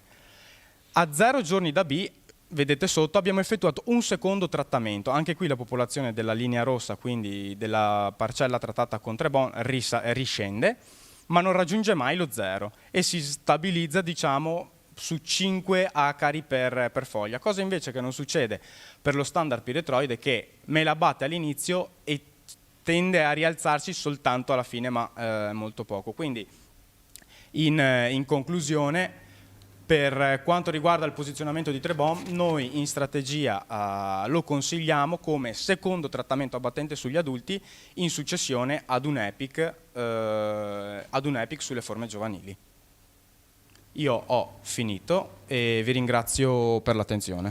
Grazie al dottor Fulici, hai recuperato la grande nel finale. Infatti ho visto. Allora, passiamo ora alla SCAM, società SCAM, con il dottor Marco Moretti, e vediamo un altro prodotto bio, no? Parliamo di bicarbonato di potassio. Sì, buongiorno a tutti, sono Marco Moretti, Field Marketing Nord-Est per SCAM.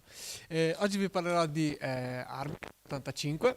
Il prodotto l'ingrediente attivo del prodotto è il bicarbonato di potassio, presente all'85%, abbiamo infatti un 15% di coformulanti. Una volta che andiamo ad applicare il prodotto sull'azione, lui va a reagire con l'acqua formando lo ione idrogeno carbonato, che è poi la parte attiva, appunto, che ha attività fungistatica e fungicida. Lo ione però ha una bassa persistenza, o nulla, e anche una scarsa attività sulla coltura. È per questo che vengono utilizzati dei sali molto puri, che vengono poi vengono micronizzati e fatti reagire appunto con adesivanti e coformulanti. Questo dà vita alla nostra formulazione cosiddetta high-tech, che rispetto ad un bicarbonato di potassio non formulato è più efficace, e con più efficace intendo anche il doppio più efficace rispetto ad un bicarbonato non formulato. È più persistente, abbiamo una finestra di entrata di circa 8-10 giorni, ed è meno fitotossico. Questo perché? Perché una volta che io vado ad applicare questo prodotto, il coformulante lo fanno aderire perfettamente alla foglia, e in modo omogeneo, e quindi per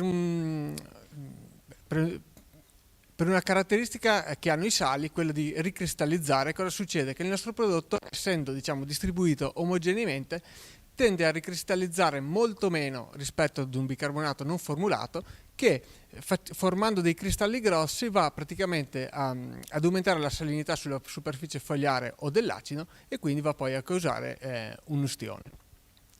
Rispetto ad un bicarbonato non formulato è poi meno dilevabile, abbiamo una resistenza al dilavamento di 20 mm contro i 2 mm del bicarbonato non formulato.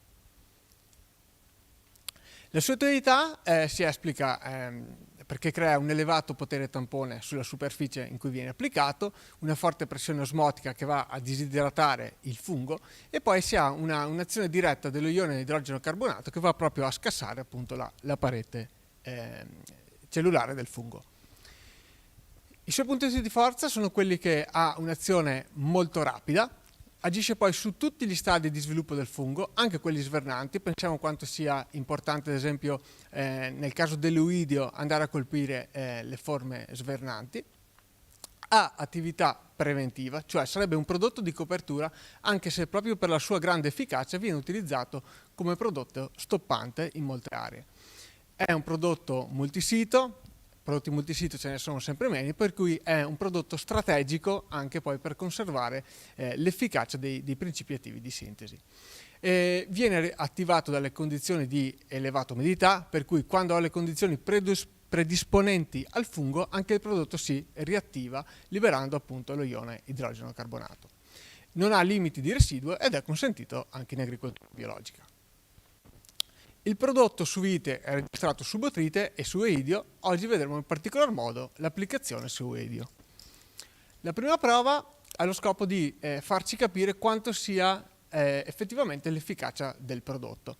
Vediamo un testimone non trattato, poi c'è un Arbicar fatto alla dose di etichetta, quindi 5 kg ettaro, un Arbicar con la strategia che spingiamo, cioè 3 kg di Armicar più 2 kg di zolfo, un Armicar con un induttore di resistenza e poi un penconazolo, che insomma è ancora uno dei principi attivi di sintesi che è considerato un reference su per quanto riguarda l'oidio.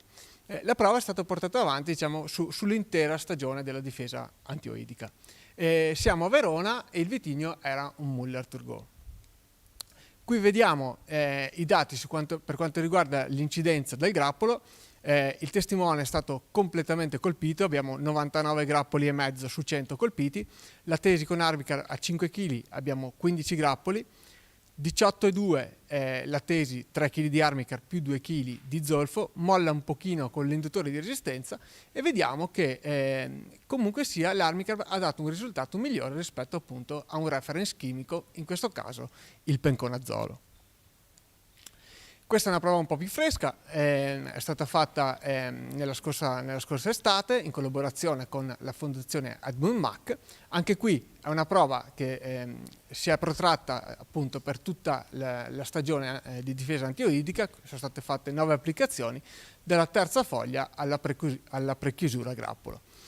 Anche qui abbiamo il nostro testimone non trattato, l'Armicar a 5 kg, un bicarbonato di potassio non formulato, una tesi con una difesa antioidica fatta solamente dallo zolfo e poi abbiamo una tesi con la strategia che spingiamo appunto 3 kg di Armicar più 2 di zolfo.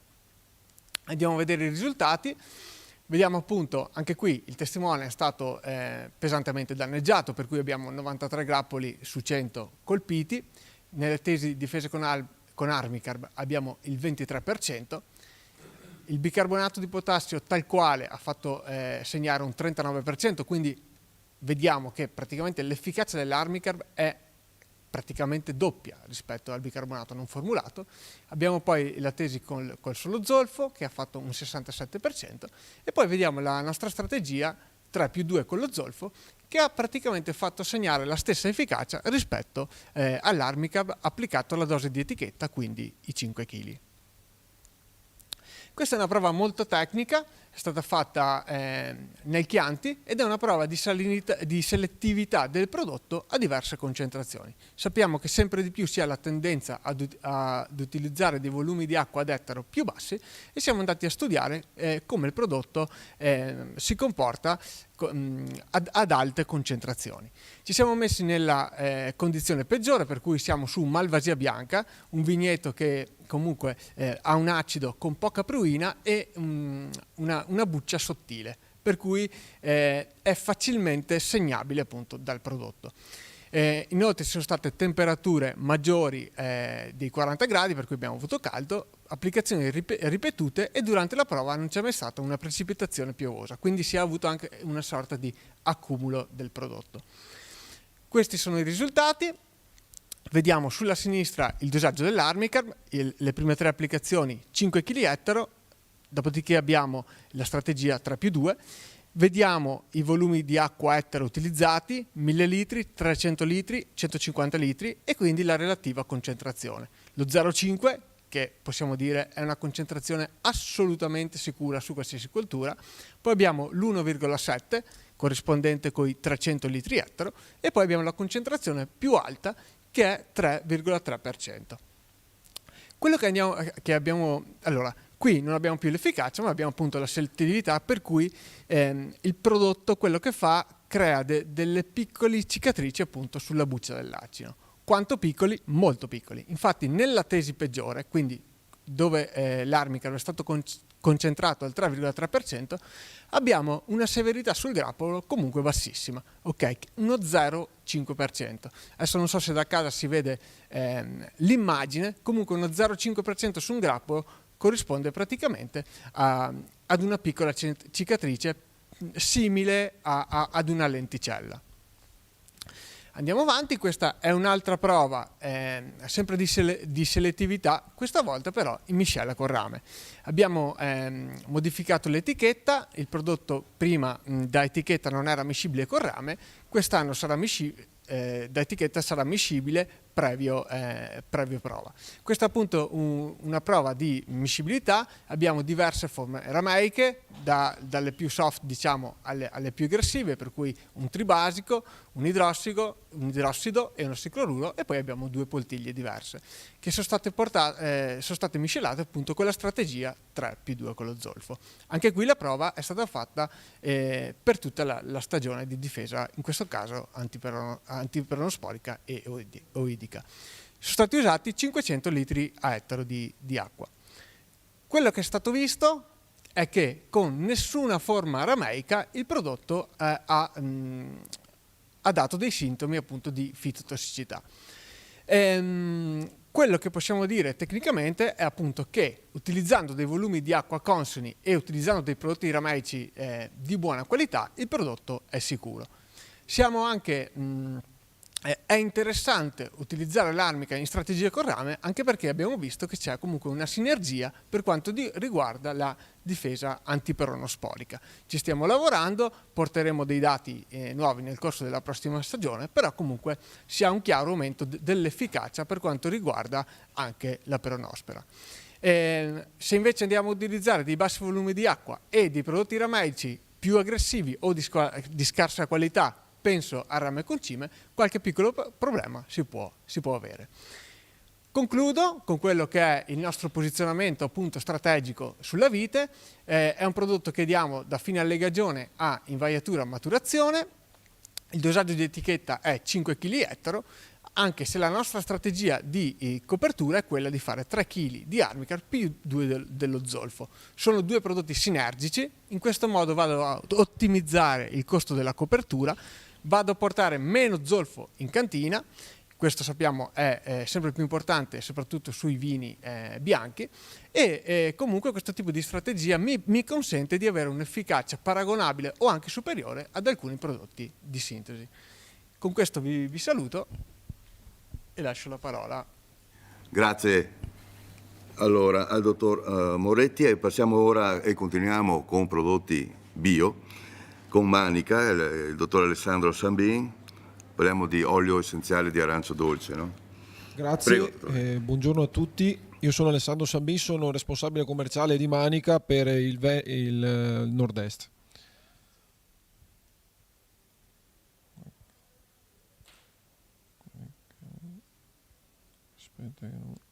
Ecco.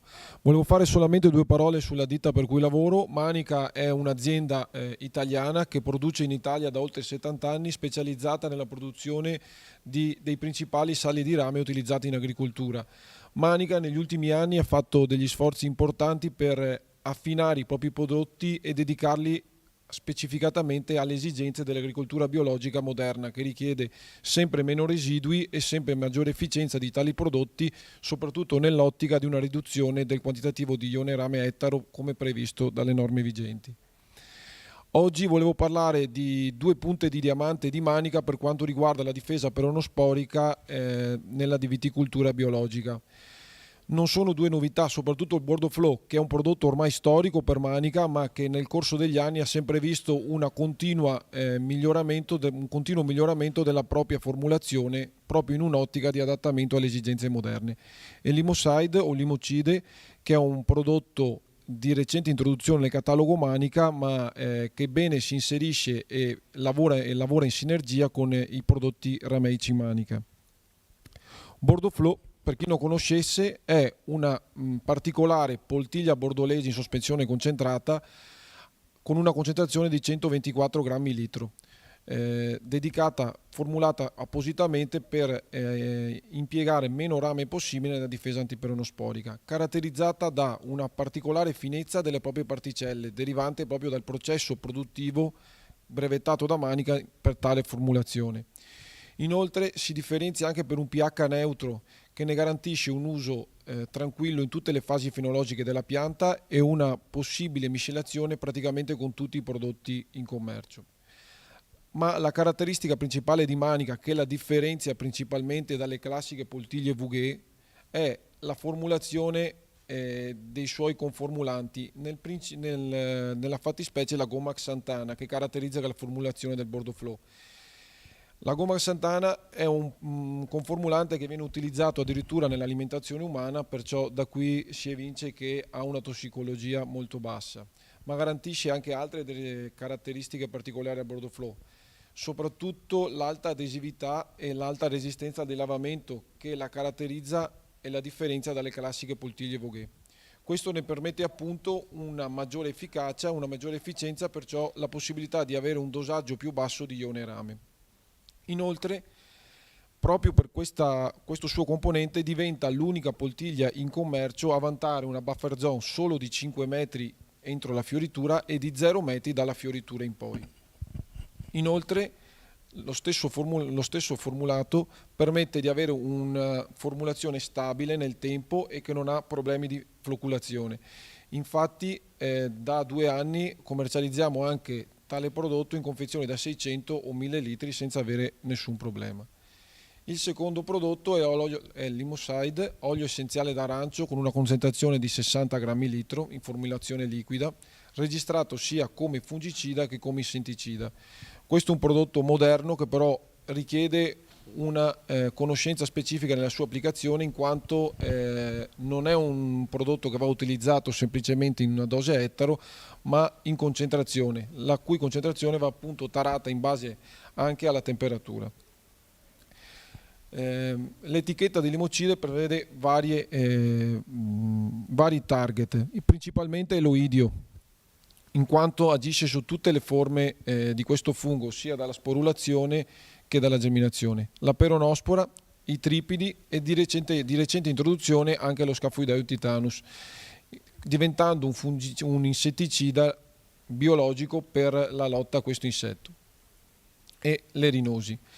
Limoside ha la caratteristica di avere un'etichetta che risente di una registrazione francese, in quanto il prodotto è di origine francese. In Francia sappiamo che comunque si utilizzano volumi d'acqua molto più bassi rispetto a quelli attuali o quelli che comunemente utilizziamo qua, se non siamo dotati di attrezzature a bassissimo volume. Perciò la dose di etichetta, ovvero 0,8 litri per quintale d'acqua, prevede però una dose massima a ettaro di 1,6 litri nel caso di oidio peronospora, che può diventare limitante nei nostri areali dove si utilizzano volumi superiori. Perciò questo prodotto è consigliato soprattutto qui da noi nelle prime fasi vegetative, dove comunque abbiamo un utilizzo inferiore di volumi d'acqua, o per le aziende che sono in grado di utilizzare bassi volumi avendo attrezzature adeguate. Questi due prodotti nella strategia Manica li abbiamo testati su Pinot Grigio a Zoppola a Pordenone, dove abbiamo utilizzato sia il Bordeaux Flow che il Limocide e un estratto di castagno Manica come corroborante nelle ultime fasi vegetative. La prova prevedeva 3 tesi, ovviamente la tesi non trattata, una tesi numero 2 che prevedeva l'utilizzo della classica poltiglia al 20%, il cui utilizzo in tutti i trattamenti cambiava solamente la dose a ettaro da 2 a 3,5 kg a seconda appunto della fase fenologica. Mentre la tesi 3, la tesi che inseriva questi 3 prodotti di Manica, prevedeva l'utilizzo di Bordeaux Flow in tutti i trattamenti, modificandone il quantitativo a seconda della fase fenologica, Limoside a seconda della fase fenologica nei 6 trattamenti concessi in etichetta, e l'estratto di castagno nelle ultime fasi fenologiche per contrastare l'eventuale sporulazione della peronospora. I risultati per quanto riguarda i rilievi sulle foglie, si nota subito che nelle rilevazioni di giugno, luglio e successive sia le tesi aziendale, ovvero la poltiglia 20 kg, che la tesi Manica T3 si differenziano notevolmente ovviamente dalla tesi non trattata. Idem per quanto riguarda il grappolo, anche se si nota un leggero vantaggio per quanto riguarda la tesi aziendale che prevedeva appunto l'utilizzo della poltiglia.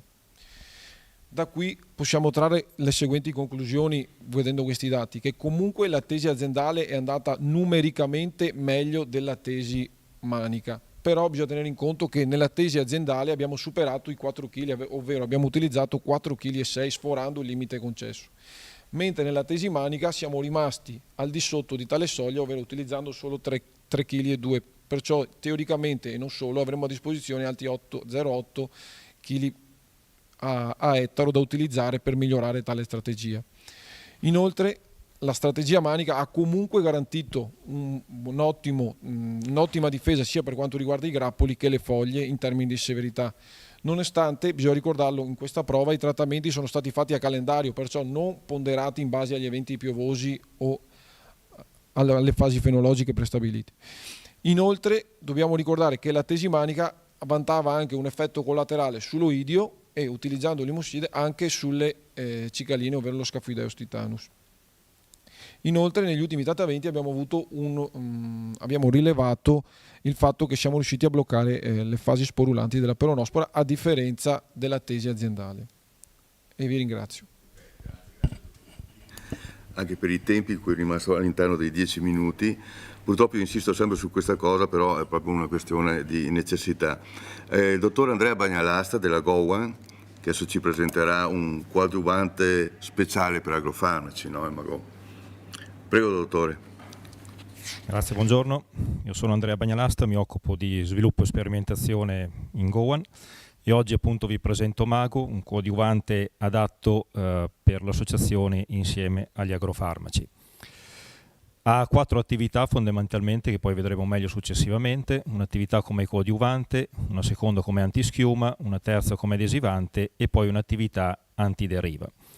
È a base di sorbitan monoleato e tossilato, quindi fondamentalmente uno zucchero. Quello che rende particolare questo formulato è l'insieme, oltre alla sostanza attiva principale, l'insieme dei coadiuvanti e dei coformulanti che sono presenti all'interno appunto del prodotto. Sono stati rivisti e riproporzionati, e questo ha consentito anche l'ingresso del prodotto nel regime di agricoltura biologica. Infatti l'anno scorso è possibile utilizzarlo anche in questo contesto. È un formulato liquido, la dose di impiego come vedete va da 50 a 150 ml per ettolitro, equivalenti a 1,5 litri per ettaro, e quando invece si vuole sfruttare l'attività antideriva già prevista in etichetta, la dose sale ed è unica a 2,5 litri per ettaro. Il grande vantaggio di questo prodotto è che si può associare con tutti i fungicidi, tutti gli insetticidi e tutti gli acaricidi, indipendentemente dalla molecola o dalla famiglia chimica. Quindi questo rende molto versatile l'impiego del prodotto. Come vi dicevo prima, l'attività antideriva si esprime a 2,5 litri per ettaro e consente di ridurre e di abbattere la deriva del 50%. L'altro aspetto molto interessante di questo prodotto, che poi vedremo anche successivamente, è l'incremento di efficacia che può conferire al partner quando viene associato in miscela ad un partner. Abbiamo visto nel corso delle prove svolte in questi ultimi anni che quando si associa ad insetticidi abbiamo un incremento che può andare mediamente dal 15 al 20%, ovviamente ci sono tante variabili che possono influenzare, con i fungicidi dal 5 al 15% ed anche con gli erbicidi per il quale è in corso l'estensione di etichetta possiamo andare dal 5 al 20% di incremento. Quindi questo aspetto possiamo sfruttarlo o per avere un incremento di efficacia rispetto alla dose massima consentita in etichetta, oppure possiamo ridurre proporzionalmente, nel caso sia previsto una forbice, il dosaggio in etichetta, quindi utilizzare una dose media oppure una dose minima, unita al Mago possiamo mantenere lo stesso livello di efficacia. Come dicevo, 4 sono le attività. L'attività come tensioattivo, quindi non fa altro che ridurre la tensione superficiale della goccia, quindi questa si spalma meglio sulla superficie vegetale, sulla foglia, e quindi miglior grado di copertura e uniformità del trattamento. Un'attività come adesivante, questo consente di ridurre la dispersione fuori dal target, quindi il prodotto rimane concentrato sulle parti trattate che interessano a noi. Un'attività come antideriva che abbiamo visto prima, quindi consente di ridurre la dispersione al di fuori della coltura trattata, e infine un'ultima attività come antischiuma. Abbiamo voluto evidenziare l'attività di questo prodotto in relazione sia alla sostanza attiva principale sia all'insieme dei coformulanti, facendo questa semplice prova su, in questo caso, fagiolo invaso, perché cresceva molto velocemente.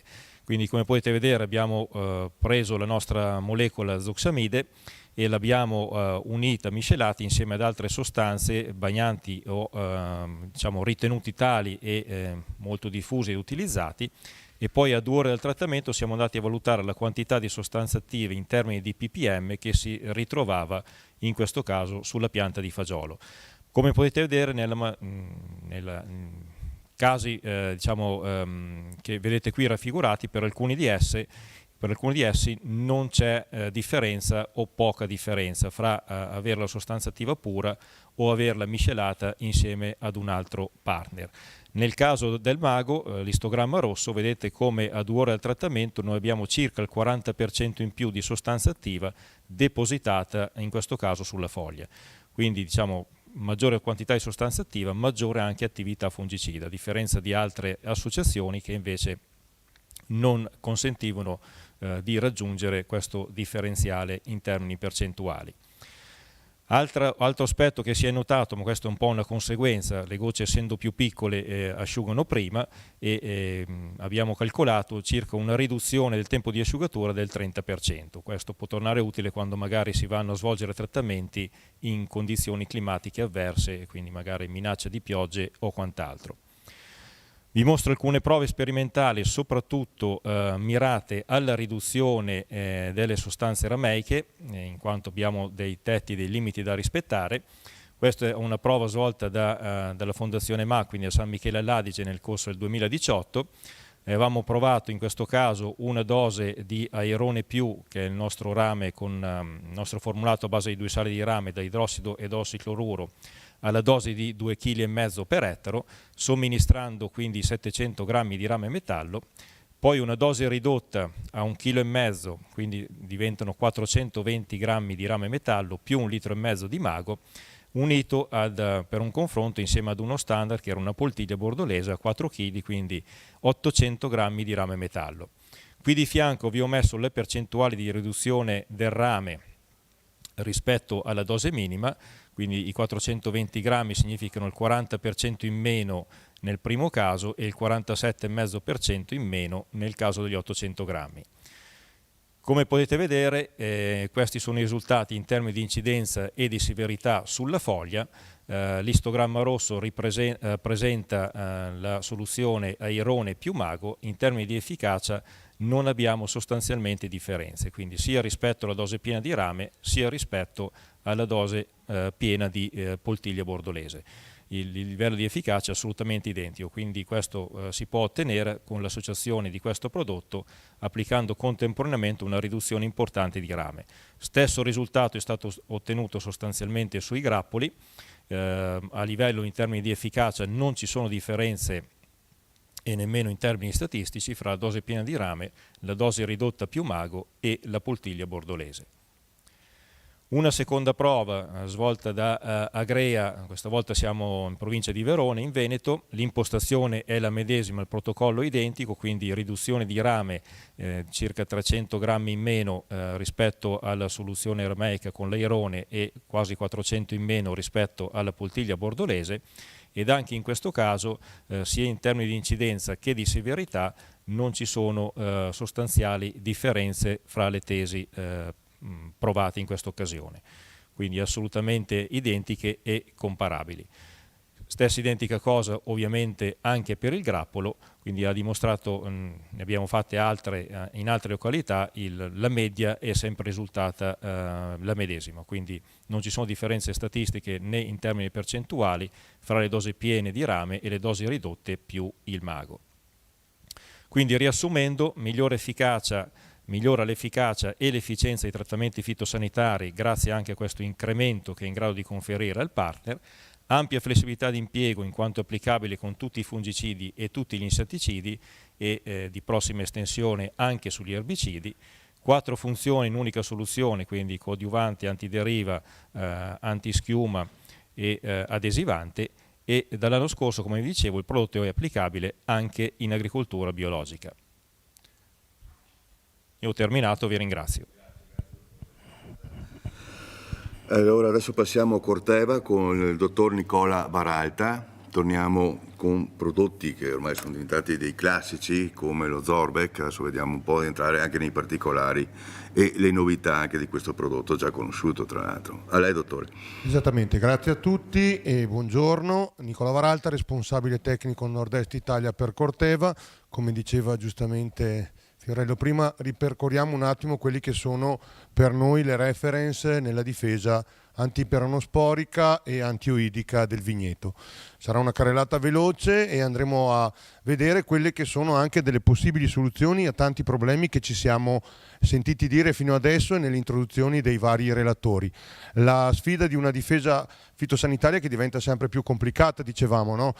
Bisogna sinergizzare l'efficacia della protezione a tutte quelle che sono le problematiche, ci siamo detti prima, non ultime le uscite dal mercato di determinate sostanze attive.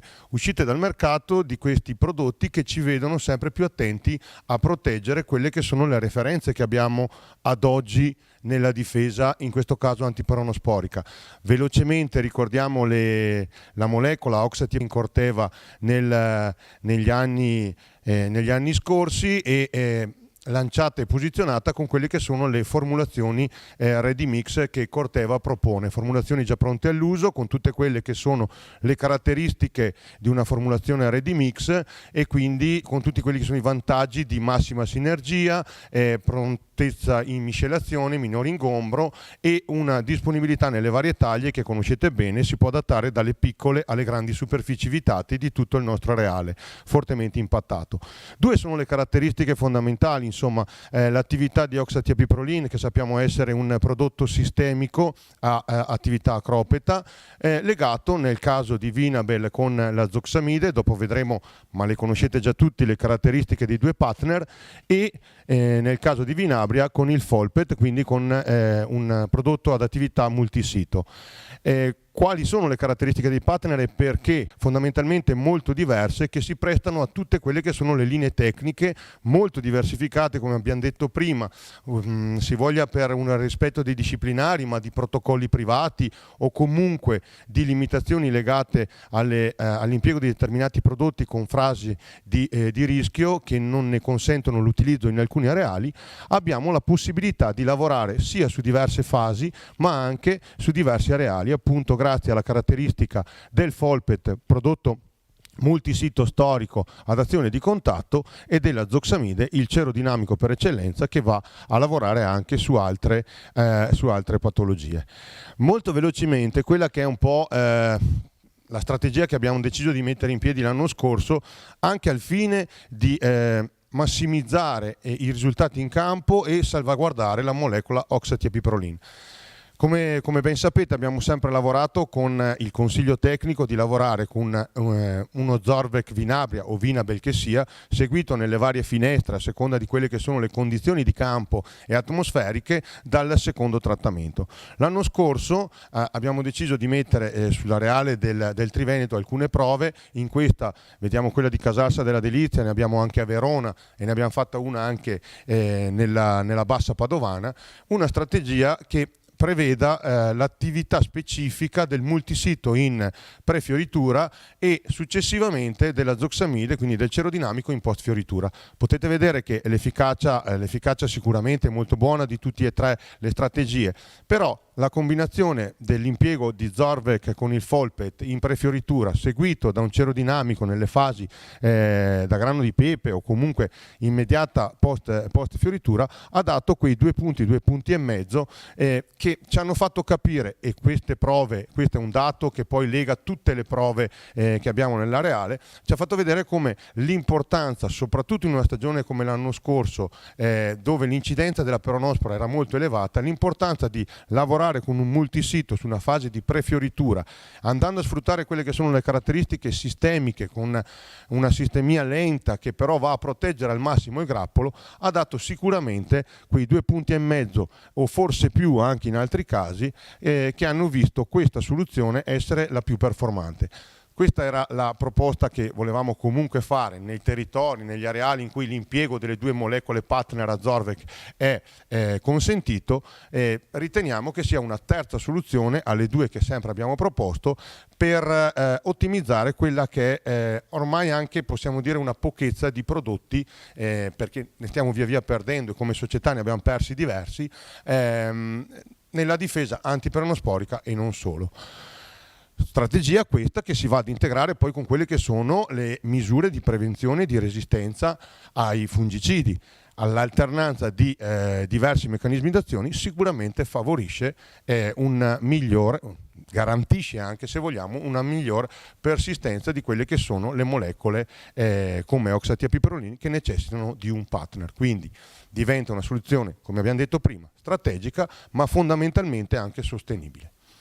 Il posizionamento, ce lo siamo detti prima, come società abbiamo sempre consigliato il posizionamento dalla pre-fioritura fino alla post-fioritura, lasciando poi la libertà ai vari tecnici e consulenti di impiegare il prodotto secondo quelle che sono le caratteristiche dell'etichetta e quindi seguendo i PHI del prodotto stesso. Le varie diciamo caratteristiche del prodotto sono conosciute, questa diapositiva è stata mostrata per anni e come abbiamo detto Zorvec, Vinabel, Vinabria o la strategia si va ad inserire in una offerta Corteva che dalla prefioritura fino al pre-raccolta cerca di offrire il massimo delle soluzioni. Passiamo velocemente alle referenze Corteva nella linea difesa antioidica del vigneto. Perché? Perché riteniamo, lo abbiamo visto soprattutto in areali molto vocati alla viticoltura, che partono dal Trentino Alto Adige ma si spingono fino al Friuli e passando per forza dalla zona gestita dal Codifesa. Caratane Star e Talendo sono due referenze, quindi Meptildinocap e Proquinazid, due referenze che si vedono ottimamente inserite in quelle che sono le strategie che anche qua abbiamo visto, lo sapete tranquillamente benissimo, vedono sempre più ridotto la quantità di prodotti specifici per la difesa antioidica. Stanno entrando dei nuovi prodotti, ma la classe dei triazoli, come sapete bene, viene depennata. Strategie insetticide che condizionano la partenza. Perché indico questa cosa? Ci troviamo di fronte anche a un aumento di quelli che sono gli attacchi di cocciniglie e le forme svernanti di questi insetti che ci vedranno o comunque ci vedono già condizionati nella partenza con anche oli e zolfi che poi possono anche in un certo modo dover essere gestiti in quelle che sono le prime fasi dei trattamenti specifici appunto o con lo zolfo stesso o con prodotti che siano condizionati dalla base zolfo utilizzata. Ecco allora che partendo da Caratane, Meptildinocap è probabilmente uno dei pochi multisito, un disaccoppiatore della fosforilazione ossidativa, è un prodotto se vogliamo anche vecchio, derivazione dal Dinocap, poi modificato per tutte quelle che sono le caratteristiche, ha nei suoi vantaggi un'attività sanificante nei primi stadi vegetativi. Cleitosteci svernanti, ciasmoteci, adesso c'è anche la diatriba di questo cambio di nome, comunque le forme svernanti dell'oidio vengono gestite ottimamente da questo prodotto che fa di un'attività preventiva e se vogliamo anche curativa la sua caratteristica migliore, caratteristica esaltata dal fatto che funziona bene a basse temperature. Sapete benissimo come l'inizio dei trattamenti, soprattutto negli ultimi 2 anni, è condizionato da quelli che sono repentini sbalzi termici con forti gelate. È vero che il patogeno non prolifera al di sotto di determinate temperature, ma se le condizioni sono ottimali, anche una gestione ritardata di questo problema, legata magari anche al fatto di problemi di fitotossicità di basi zolfo, vede avvantaggiarci sicuramente l'impiego di Caratane. Caratane che ha in etichetta la possibilità di lavorare con 4 trattamenti, il prodotto è inserito nelle linee guida regionali e nazionali e noi consigliamo comunque sempre un doppio impiego con una forbice applicativa che va dagli 0,4 agli 0,6. Velocemente su Talendo a Proquinazid, Corteva lo propone anche assieme col nome Talendo Extra al nostro IBE, quindi al tetraconazolo. È una soluzione attiva a 360 gradi, tende a bloccare la formazione dell'apprensorio, è un prodotto che consigliamo prevalentemente per la fase di post fioritura, quindi quando c'è dal grano di pepe in avanti, perché tendenzialmente inibisce la germinazione delle spore, va a ridurne la vitalità e ha nella sua caratteristica principale, quindi quella di ridistribuirsi per effetto vapore, quella che secondo me su varietà a grappolo compatto è una caratteristica fondamentale. La protezione del rachide della parte interna non fatta solamente dal contatto della sostanza attiva, ma anche da questo effetto vapore che tendenzialmente, spostandosi e gassificando per una piccola parte, 15-20 cm, va a proteggere il grappolo anche al suo interno, gestendo quelle che sono anche infezioni che possono partire dall'interno del grappolo stesso. Ci sono rimasto a livello dei tempi, quindi vi saluto e vi ringrazio. Grazie. Al dottor Varalta, ora chiamiamo la dottoressa Martina Mazzasette della Belkin. Andiamo a vederci un po' questo tricoderma atroviride, cosa combina. Grazie, buongiorno a tutti, ben trovati, un saluto anche da chi ci sta seguendo da altre sedi. Io sono Martina Mazzasette, Technical Field Marketing Belkin per il Nord-Est Italia. Oggi vi presenterò due dei nuovi prodotti che si chiama Vintec, mentre il secondo è un antiperonosporico che si chiama Viderio F e di cui vi parlerò tra qualche slide.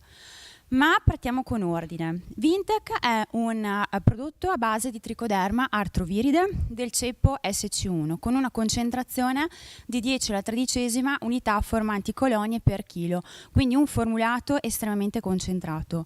Solitamente siamo abituati a parlare di tricoderma soltanto in ottica di prevenzione dei mal dell'esca. La vera novità è che da qualche mese, grazie al suo meccanismo d'azione, Vintec è stato registrato anche nei confronti di botrite. Un'altra peculiarità di Vintec è che il ceppo, l'SC1, è stato isolato dal legno, quindi ha un'origine completamente diversa da tutti gli altri tricoderma presenti sul mercato. Vintec è appunto registrato su mal dell'esca, etipiosi e botrite, può essere utilizzato in vigneto, in vivaio durante la fase di produzione delle barbatelle e in pomodoro in serra. Lavora con un molteplice meccanismo d'azione di cui vi parlerò successivamente e la sua preparazione è estremamente facile in quanto è sufficiente di scioglierlo in acqua e distribuirlo immediatamente, quindi non è necessario riattivarlo qualche ora prima della sua applicazione e questa peculiarità, questo vantaggio lo dà la formulazione che è appunto Vuguet. Il prodotto va conservato in frigorifero a 4 gradi per 2 anni oppure per 6 mesi se viene conservato a temperatura ambiente, quindi a 20 gradi. Vintec è un prodotto naturale, perciò è ammesso in agricoltura biologica, è sicuro per gli impollinatori e per i beneficials, non ha tempo di carenza ed è privo di LMR. Il formulato è, come ho anticipato, un microorganismo naturale ed è dotato di una grande capacità di colonizzare i tessuti vegetali. Questo è dato dalla sua altissima concentrazione, ricordo un 10 alla 13ª unità formanti colonie. E questo ci dà la possibilità di utilizzarlo con un dosaggio basso rispetto ad altri formulati, a soli 200 grammi per ettaro. Pensate che con 100 grammi di prodotto noi riusciamo ad apportare 100 milioni di spore per metro quadrato, quindi una carica di prodotto molto alta e questa ci dà l'idea di come Vintec sia in grado di colonizzare velocemente e in maniera completa e omogenea tutto il tessuto vegetale una volta che viene applicato. In questa slide vediamo una serie di fotografie che ci rappresentano come Vintec in meno di 24 ore riesce a svilupparsi da poche spore nel momento in cui viene attivato a una grande e intensa rete di ife. Vintec è un prodotto che lavora e agisce con diversi meccanismi d'azione e questo lo rende un mezzo tecnico adatto per poter gestire i fenomeni di resistenza in vigneto. Anzitutto lavora per antagonismo, quindi Vintec una volta che viene disciolto e applicato nel tessuto vegetale consuma zuccheri e sostanze nutritive e porta via lo spazio, rendendo l'ambiente un ambiente ostile ed estremamente sfavorevole per lo sviluppo della botrite. In secondo luogo funziona per antibiosi, in quanto Vintec è in grado di secernere alcuni enzimi litici, come ad esempio le chitinasi, che sono in grado di degradare la parete cellulare delle spore della botrite. Inoltre crea una sorta di film protettivo sulla coltura su dove viene applicato, che noi definiamo Blast Protect, in modo tale che Vintec protegga la superficie vegetale trattata da potenziali attacchi di botrite. Inoltre Vintec funziona per micoparassitismo, cioè una volta che viene a contatto con le ife del patogeno è in grado di attaccarlo grazie appunto a questi enzimi litici, degradandone quindi la parete cellulare fino ad arrivare alla sua parassitizzazione, portandolo quindi alla devitalizzazione. Per tutti questi motivi Vintec, se viene applicato in funzione preventiva, è in grado di ridurre la patogenicità della botrite, perché ha questa grandissima competizione nei confronti degli altri patogeni, che una volta che viene applicato porta via nutrienti e spazio, rendendo quindi un ambiente ostile allo sviluppo della botrite, principalmente per la mancanza di sostanze zuccherine che sono fondamentali perché la botrite possa germinare. Qual è il posizionamento tecnico di Vintec? In questa slide ho sintetizzato quelli che sono gli usi ammessi e consentiti in vigneto. Per quanto riguarda l'utilizzo di Vintec in funzione mal dell'esca, siamo nel periodo migliore per poterlo applicare, il dosaggio di 200 grammi per ettaro, mentre per quanto riguarda la strategia antibotritica il dosaggio è il medesimo e può essere utilizzato a partire dall'80% della fioritura, quindi nel momento in cui si possono innescare le infezioni più pericolose, fino al momento della vendemmia, perché non presenta tempo di carenza. Sono ammessi 4 trattamenti all'anno. E la strategia antibotritica che propone Belkim è quella di posizionare un trattamento di Kenja, quindi un SDHI, entro la prechiusura del grappolo a seguire dei trattamenti di Vintec. Vintec inoltre è efficace nei confronti di tutti i ceppi di botrite, anche quelli che nel corso degli anni hanno maturato delle resistenze nei confronti di alcune sostanze attive. Come dicevo all'inizio, è un prodotto estremamente facile da preparare, in quanto è sufficiente di scioglierlo in acqua, non risente di variazioni di temperatura e di pH, in quanto il formulato è già predisposto per essere sciolto e distribuito, e quindi non è necessario andare a correggere la qualità dell'acqua in fase di preparazione della miscela. E un altro punto a favore è che non sporca i grappoli, cioè una volta che viene applicato non lascia una patina bianca, non li imbratta, perciò può essere fatto su tutte le varietà. Prima di concludere vi parlo brevemente del secondo prodotto che portiamo per questa campagna ed è Viderio F, un antiperonosporico costituito da 2 sostanze attive che conosciamo molto bene. La prima è la ciazofamide, 40 grammi litro, e il secondo è il Folpet. Quindi 2 sostanze attive con 2 meccanismi di azione diversi, messi insieme in un unico formulato, e anche questo ne fanno di Viderio F lo strumento e il mezzo tecnico adatto per gestire e contrastare le resistenze in campo. Il dosaggio è un dosaggio che varia dai 2 ai 2,5 litri per ettaro, sono ammessi 3 interventi per stagione a distanza di 10-12 giorni. Il posizionamento tecnico di Viderio F è un posizionamento elastico, perché possiamo farlo dalla prefioritura fino alla legagione, quindi coprire quella che è la parte più pericolosa per quanto riguarda la peronospora e viticoltura. E a seconda della strategia di difesa che un'azienda va a utilizzare, Viderio F può essere impiegato da solo o in miscela con dei partner aventi un diverso meccanismo d'azione. Suggeriamo di utilizzare il dosaggio ettaro più alto se la stagione è particolarmente difficile, tenendo ovviamente l'intervallo più stretto.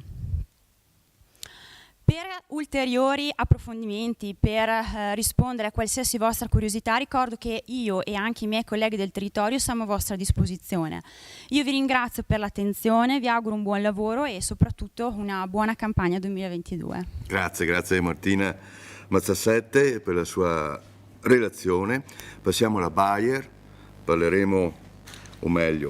parlerà il dottor Michele Colaluce per quello che riguarda l'acido pelargonico e i sali potassici di acidi grassi. Sì, buongiorno a tutti e grazie per l'invito. Allora, oggi io vi presenterò, innanzitutto mi presento, sono Michele Colaluce, opero nell'area nord-est come riferente marketing per Bayer Crop Science e oggi presenterò 2 novità a catalogo. La prima è uno spollonante di origine naturale erbicida in vigneto di nome Missito e il secondo è Flipper, che è un insetticida di origine naturale per il controllo di Scafoideus titanus. Innanzitutto sappiamo che l'operazione della gestione dei polloni è un'operazione agronomica molto importante per andare a mantenere e definire un equilibrio vegetativo all'interno del vigneto. Questa operazione viene effettuata in 3 diverse modalità. La prima è l'operazione manuale, l'operazione meccanica o un'operazione di tipo chimico. Sappiamo che l'operazione manuale è la più precisa, ma che ha parecchi limiti, per cui ad esempio sicuramente la velocità dell'esecuzione e il costo che questo ne deriva e il reperimento della manodopera specializzata per eseguirla. Questo svantaggio viene in parte compensato da una lavorazione meccanica che se però associata anche a un controllo delle infestanti sottofila richiede anche qua maggior tempo e costo dal punto di vista anche del gasolio, e soprattutto in conformazioni del territorio collinari come ad esempio appunto l'area del Prosecco sappiamo che spesso questa lavorazione o non è sempre possibile o è molto complicata. Per questo la spollonatura di tipo chimico permette di ottimizzare questa operazione e per cui Missito, che è uno spollonante di origine naturale, può andare anche a aiutarci in alcune limitazioni che invece gli spollonanti di tipo di sintesi spesso hanno a livello disciplinare. Quindi cos'è Missito? Missito è un prodotto a base di acido pelargonico. Questo acido pelargonico deriva da una lavorazione tutta italiana, per cui con derivazione del girasole e per cui ha un'azione erbicida non selettiva, per cui è un disseccante e spollonante. Qual è la caratteristica principale di Missito? La sua formulazione. Infatti siamo riusciti a ottenere una formulazione unica sul mercato in questo momento che permette al prodotto di diluirsi in maniera perfetta all'interno dell'acqua e non avere fenomeni di separazione che vanno poi a impattare negativamente sulla distribuzione del prodotto. Il prodotto ha un profilo ecotossicologico ottimale, non è impattante sull'uomo e si degrada in maniera rapida nell'ambiente. Tossico per insetti utili e impollinatori ed è estremamente selettivo anche sulla vegetazione non target. Quindi come opera l'acido pelargonico, in questo caso Missito? Missito opera dicevamo per contatto, esclusivamente per contatto, ed ha un'azione disseccante che deriva dalla degradazione delle cuticole della vegetazione. Ha un'azione molto rapida che è visibile già in poche ore e ovviamente è favorita da giornate molto soleggiate e con bassa umidità relativa. Questi sono alcuni esempi sui polloni alla base del ceppo, sia sulle infestanti, in questo caso con volvolo.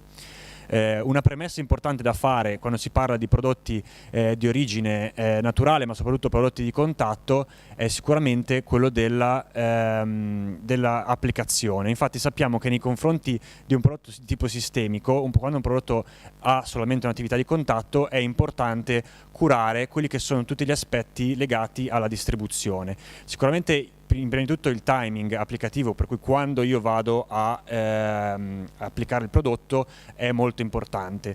È importante in maniera ancora più maggiore rispetto a un sistemico anche quando la taratura delle macchine, che ricordo è importante anche per un prodotto sistemico, ma come vediamo dal grafico in maniera maggiore quando io vado ad applicare un prodotto esclusivamente di contatto, e sicuramente anche tutte quelle che sono le tecniche distributive con cui ad esempio io vado a operare in vigneto quando effettua il trattamento. Questo è un esempio pratico di quello che stavamo dicendo prima, per cui è un'esperienza in cui abbiamo in collaborazione con Braglia, dove siamo andati a agire su alcuni elementi della distribuzione. Abbiamo messo le cartine idrosensibili simulando quello che potrebbe essere la base di un ceppo di vite per andare a effettuare la spollonatura, e andando a modificare alcuni aspetti operativi della distribuzione, come ad esempio andando a aumentare la pressione di esercizio e diminuendo di circa 2 km orari la distribuzione, siamo andati a migliorare del circa il 75% la qualità della distribuzione. Capite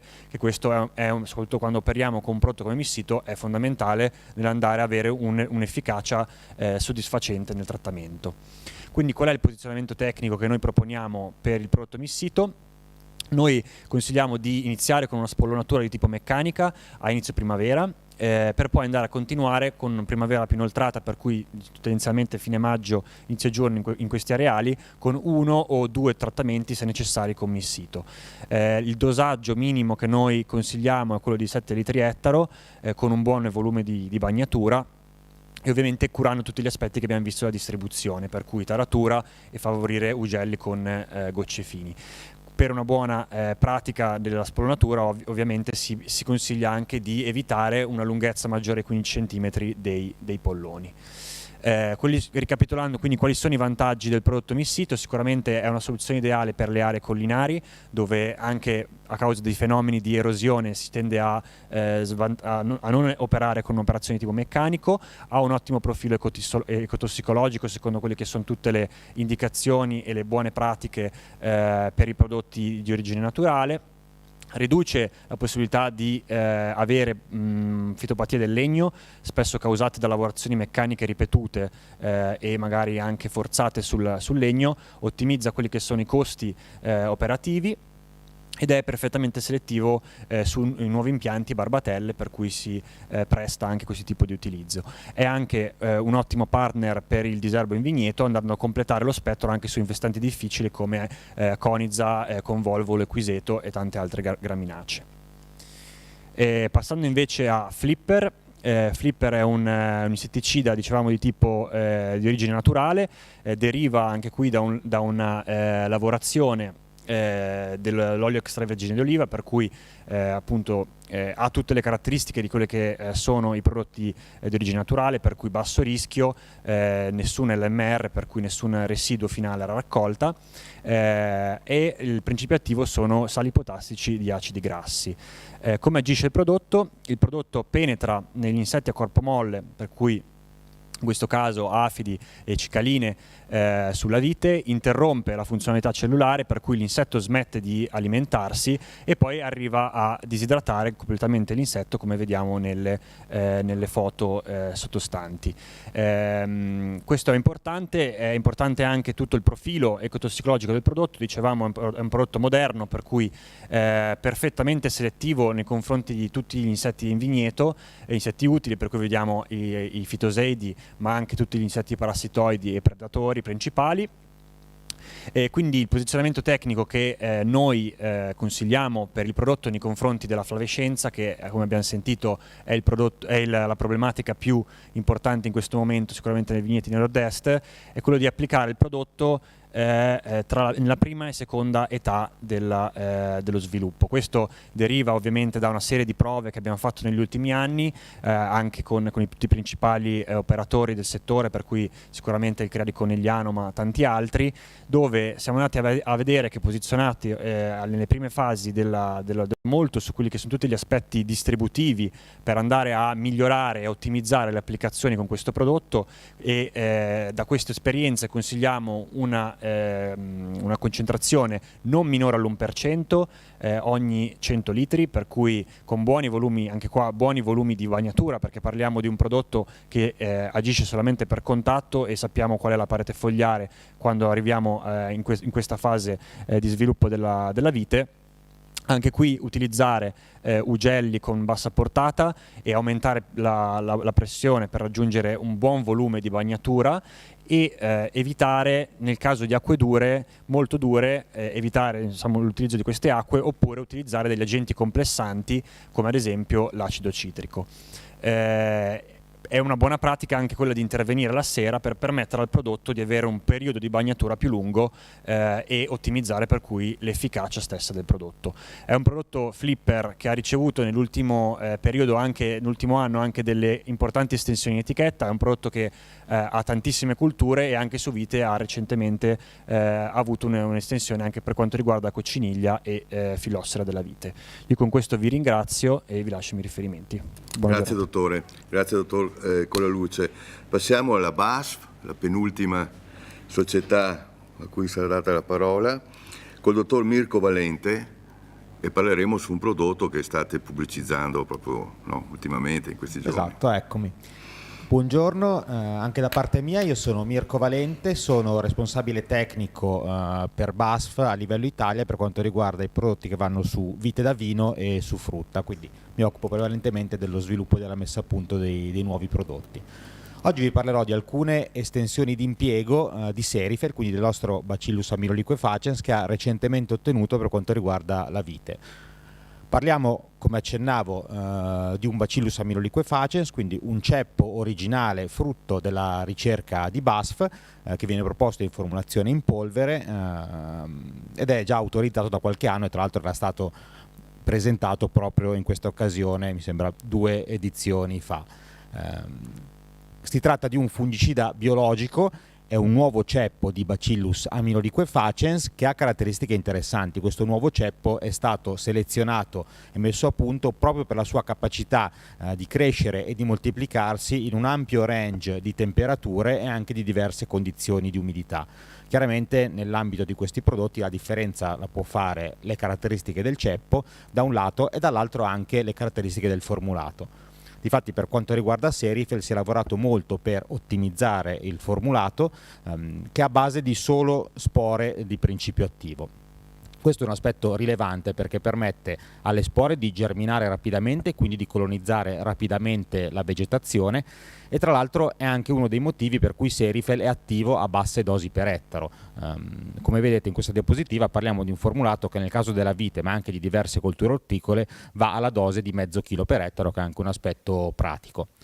Tra l'altro i Bacillus amyloliquefacens hanno un meccanismo di azione multiplo e anche un target, quindi un effetto abbastanza specifico su diverse patologie. Il fatto di avere questo meccanismo di azione multiplo, i Bacillus agiscono sia per effetto diretto sui patogeni, sia per competizione per lo spazio e per i nutrienti e anche inducendo le difese della pianta. Questo rendono il Bacillus amyloliquefacens anche uno strumento che può contribuire alla strategia antiresistenza. Infine parliamo di un prodotto che non ha un limite massimo di residuo e non ha neanche un intervallo di sicurezza, quindi ha massima flessibilità di impiego anche nelle fasi di preraccolta. Per quanto riguarda le indicazioni di etichetta, noi abbiamo lavorato finora per quanto riguarda la vite da vino soprattutto sulla botrite, ma recentemente, come vedete, il decreto è arrivato il 10 gennaio del 2022, quindi molto fresco, è stata ottenuta anche l'estensione di impiego su oidio e marciume acido. Questo grazie ad alcune sperimentazioni fatte proprio in Italia che hanno dimostrato un effetto anche su queste patologie. La dose, come dicevo prima, è di mezzo chilo per ettaro e il numero massimo di applicazioni è estremamente ampio, quindi parliamo di massimo 10, quindi molte di più diciamo di posizionamenti pratici, quindi anche da questo punto di vista ampia flessibilità. Mi concentro proprio sui nuovi impieghi, facendovi vedere qualche risultato di sperimentazione. Prima di tutto per quanto riguarda l'oidio, in questo grafico vedete il risultato di prove di pura efficacia, quindi con trattamenti ripetuti con lo stesso prodotto per tutta la stagione. E questo è il risultato a diverse date della severità su grappolo. Come vedete Serifel a mezzo chilo per ettaro ha avuto un buon effetto sull'oidio, parliamo di un'efficacia di circa il 60% ai livelli di uno zolfo all'80% a 4 kg per ettaro. Quindi chiaramente parliamo di un prodotto biologico ma comunque ha ben dimostrato anche in condizioni sperimentali, quindi non ragionando su strategie ma sempre con lo stesso prodotto, un buon effetto. Questa era stata una prova fatta dalla ricerca BASF nell'oltrepo pavese su varietà cortese, quindi con una buona sensibilità all'oidio. Per quanto riguarda invece il marciume acido, qua vi riporto un'esperienza molto recente fatta proprio nel 2021, che tra l'altro ha permesso di integrare il dossier di efficacia ottenendo l'estensione. In questo caso siamo in Friuli su Tokai friulano, quindi varietà fortemente sensibile anche al marciume acido. E tra l'altro in questa situazione ci sono state proprio alcune acquazzoni estivi che hanno caratterizzato la scorsa stagione, come molti ricorderanno, che hanno proprio favorito la comparsa di questa malattia. In questo caso i due grafici riportano la frequenza e l'intensità su grappolo. Il Serifel è stato confrontato con un testimone non trattato e con un bacillus standard. La cosa interessante è che in queste sperimentazioni abbiamo anche inserito una miscela con il rame e vedete che Serifel, oltre ad aver dimostrato un'interessante efficacia su marciume acido, direi che una problematica emergente su cui ci sono pochi prodotti efficaci attualmente registrati, la cosa interessante, dicevo, è che la miscela con il rame non ha avuto un effetto negativo e anzi numericamente è stata addirittura leggermente migliore all'utilizzo del prodotto da solo, quindi noi diamo come indicazione anche la possibilità di poter miscelare Serifel anche con il rame. Concludo un po' la panoramica delle esperienze sperimentali con un'applicazione invece di pieno campo, quindi da un lato abbiamo avuto diversi dati di prove parcellari fatte dai centri di saggio, qua invece riporto un'esperienza pratica quindi fatta con atomizzatori e con attrezzatura aziendale su Pino Grigio in provincia di Udine, un'esperienza fatta in collaborazione con il Consorzio di tutela vini del Friuli del Colli Orientali e Ramandolo. In questo caso è stata fatta un'applicazione su un intero campo sostanzialmente di Pino Grigio, lasciando però un testimone non trattato, quindi confrontando l'attività di Serifel con una linea aziendale con una parcella in cui era stato fatto comunque un mantenimento per tutte le altre patologie ma senza l'inserimento di Serifel nella linea. Nella diapositiva vedete che i due trattamenti di Serifel che sono stati rappresentati dai diamanti blu sono stati applicati seguendo le indicazioni del modello previsionale per la botrite, proprio perché in questo momento noi stiamo pensando più alla botrite che al marciume acido. Difatti sono capitati in immediata postfioritura il 6 giugno e in preraccolta il 17 di agosto. Molto interessanti i risultati a livello di rilievi. Nella diapositiva vedete sia la botrite che il marciume acido con un semplice confronto fra testimone, che in realtà ha avuto i trattamenti di mantenimento per tutte le patologie ma non ha avuto l'applicazione con Serifel, e invece il trattato con i due trattamenti di Serifel alle date che abbiamo visto prima. E vedete che sia su botrite a livello di diffusione ma soprattutto su marciume acido, guardate la differenza di intensità, Serifel ha dimostrato un'efficacia molto interessante anche in condizioni pratiche. Addirittura comunque si è potuto fare un'analisi statistica facendo un rilievo anche se non c'erano parcelle randomizzate ma prendendo diversi campioni, quindi il rilievo ha dimostrato una rappresentatività statistica anche a livello di confronto. Quindi anche in condizioni pratiche il prodotto si è rivelato molto interessante per l'effetto combinato su botrite e marciume acido. Ecco, chiaramente, come dicevo nell'introduzione, mi avvio verso le conclusioni, la differenza a livello di bacillus lo fa da un lato le caratteristiche del ceppo, quindi parliamo di un ceppo che è in grado di avere un effetto su diverse patologie e anche in un diverso range di condizioni, e dall'altro il lavoro che si è fatto per l'ottimizzazione e la purificazione del formulato.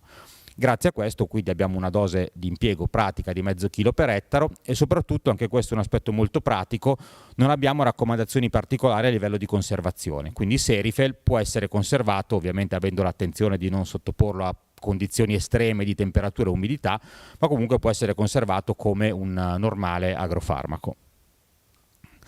Se parliamo di posizionamento, noi stiamo proponendo Serifel in due possibili finestre di applicazione, considerando l'efficacia e anche lo spettro d'azione. Da un lato ci sono possibilità di applicazioni precoci anche in piena fioritura. Abbiamo lavorato anche con le botrite seguendo le indicazioni appunto dei modelli previsionali che hanno evidenziato come questa fase può essere molto importante per il contenimento della malattia.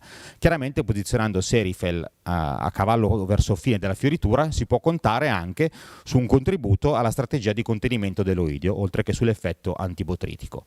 Rimangono prevalenti le applicazioni estive come possibilità di posizionamento, questo grazie anche al fatto che parliamo di un prodotto che non ha impatto sulla residualità alla raccolta.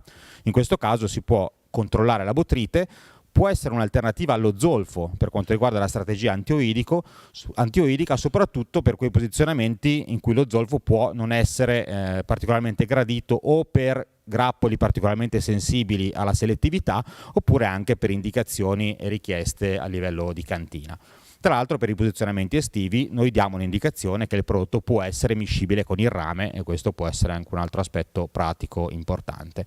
Infine abbiamo evidenziato come tra le opzioni a disposizione rimane una di quelle più attive e più efficaci su marciume acido, quindi questo completa lo spettro d'azione e l'importanza a livello di questi posizionamenti.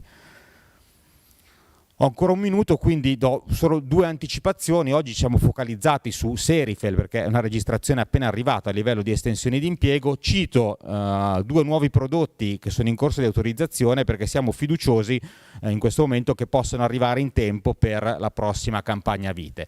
Quindi da un lato stiamo lavorando su un nuovo formulato a base di Itianon, base 500 grammi litro SC, che si affianca al Delan Pro, quindi al prodotto pronto a base di Dithyanon e fosfonato di potassio, quindi aumentando l'offerta di prodotti a base di Dithyanon, con un prodotto che ha la flessibilità del prodotto da solo, che può essere impiegato o da solo o in miscela. E tra l'altro aspetto caratterizzante di questo formulato è che è stato sviluppato con una dose variabile in funzione della fase fenologica e della forma di allevamento, e questo permette anche di andare incontro a un approccio razionale di utilizzo dei prodotti e di riduzione del dosaggio.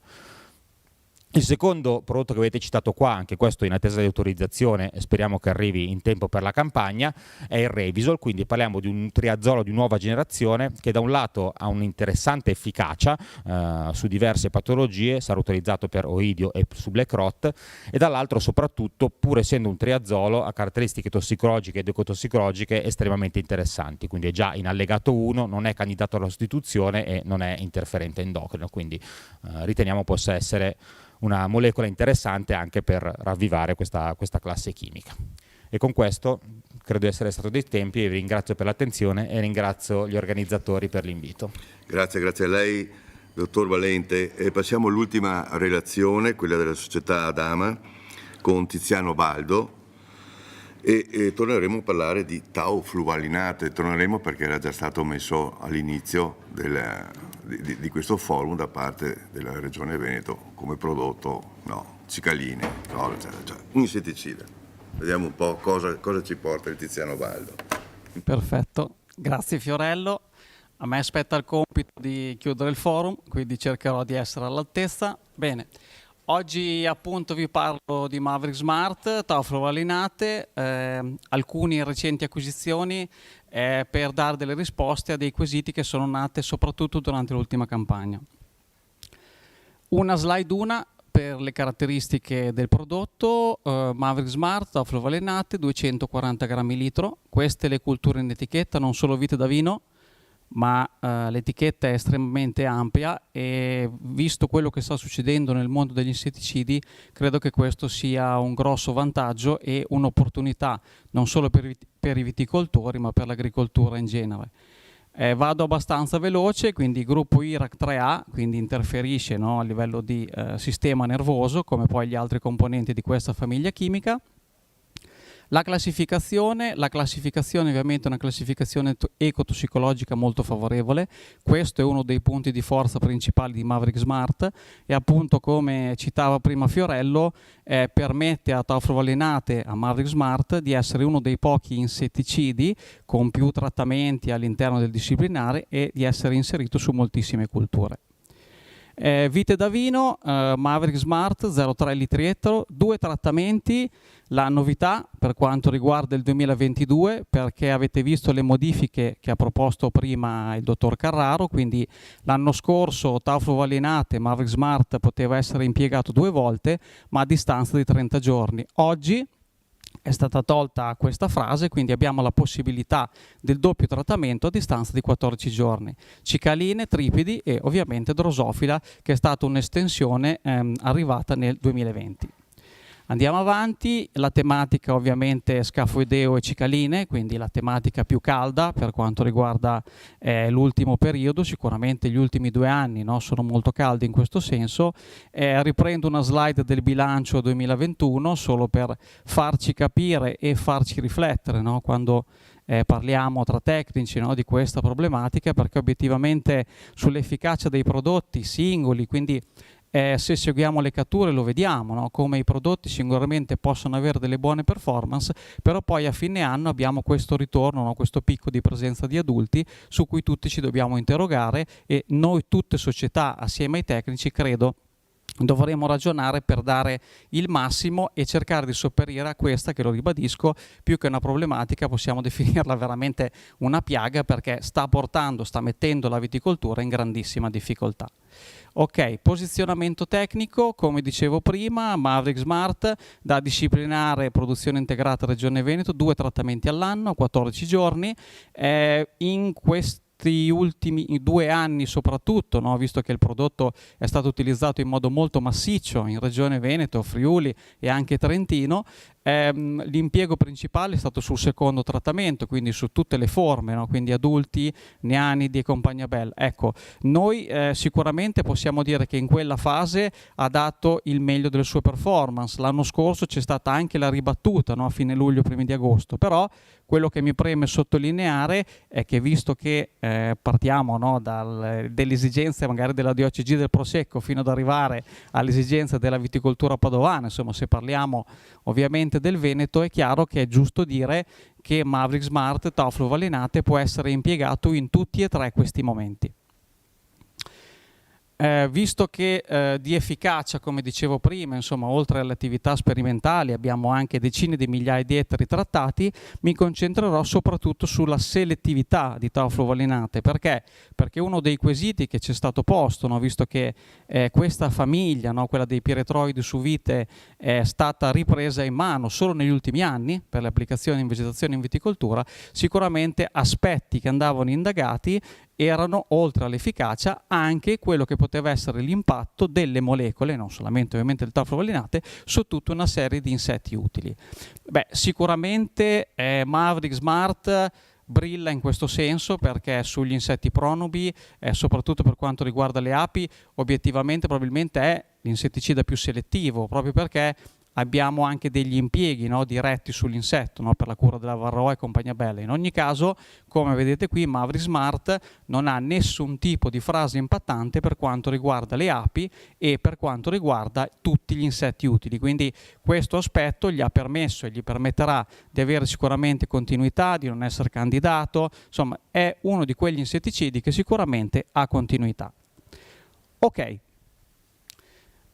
Entro nel vivo della mia presentazione, quindi questi sono i dati prodotti da Adaman nel 2021 per dare una risposta, no, ai tecnici che ci chiedevano anche quella che poteva essere l'impatto del Taofluvalinate nei confronti delle popolazioni dei fitoseidi, quindi degli insetti utili. Come fare questa attività? Sempre molto complesso. Nella mia carriera ho fatto lavori di questo tipo con diversi insetticidi, quindi bisogna sempre cercare di trovare quello che è il giusto compromesso tra il laboratorio e il campo. Perché? Perché chiaramente l'impatto degli insetticidi nei confronti dei fitoseidi, nei confronti degli utili in genere, cambia, quindi è fondamentale mettere a punto il metodo di rilevazione di questa attività, di questa interferenza che il principio attivo può avere.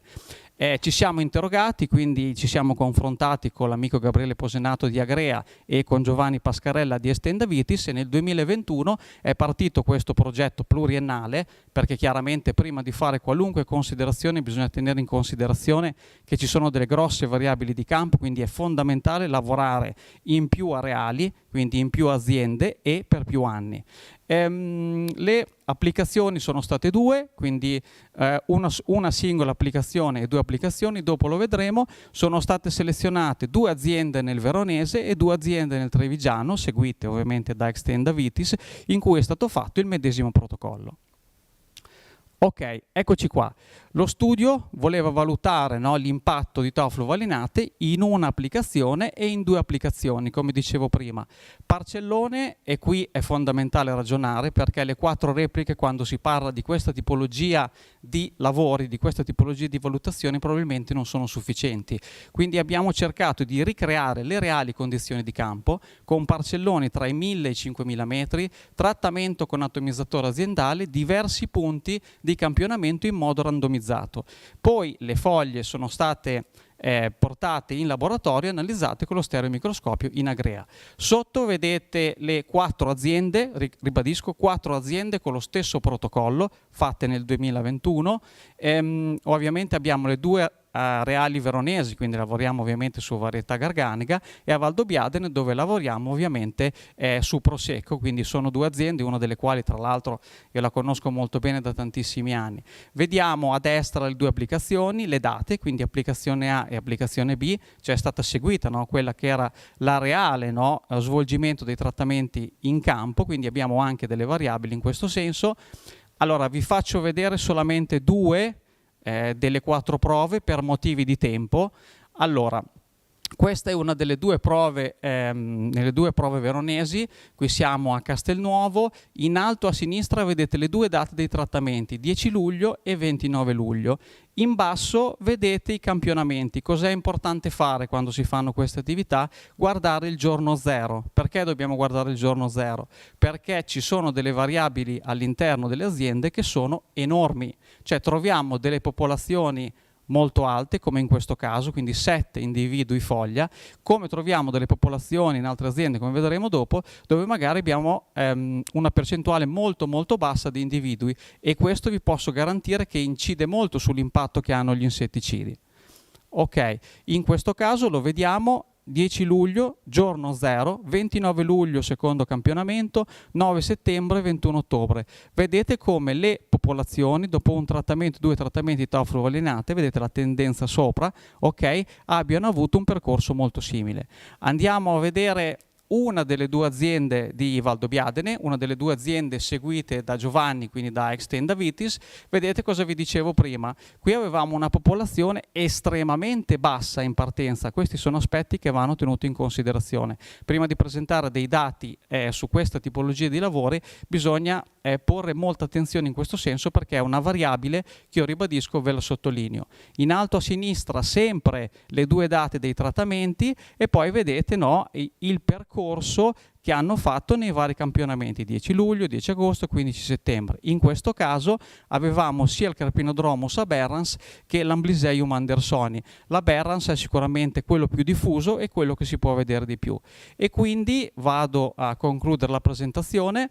Eccoci qua, vedete, questa è la media delle 4 prove, anche se obiettivamente fare una media, ok, io lo faccio perché abbiamo seguito lo stesso protocollo, però erano 2 realtà diverse, perché chiaramente la reale veronese e la reale di Valdobbiadene sono reali differenti, e quindi è chiaro che andavano fatte delle considerazioni magari dedicate. In ogni caso, quando siamo andati a leggere i dati abbiamo visto che erano molto molto simili, e quindi soprattutto sul Carpinodromus, che era particolarmente presente in tutte e 4 le prove, è valso la pena fare una media, quindi un ragionamento di questo tipo. Ovviamente se ci fosse stata una linea di tendenza sarebbe stata uguale. Come si legge questo dato? Si legge in questo modo. Vedete che la popolazione di partenza e la popolazione finale è praticamente identica. Quindi andiamo a trarre le conclusioni. 4 vigneti in areali diversi, collaborazione tra Agrea e Extendavitis, quindi dei centri specializzati in questi 2 territori.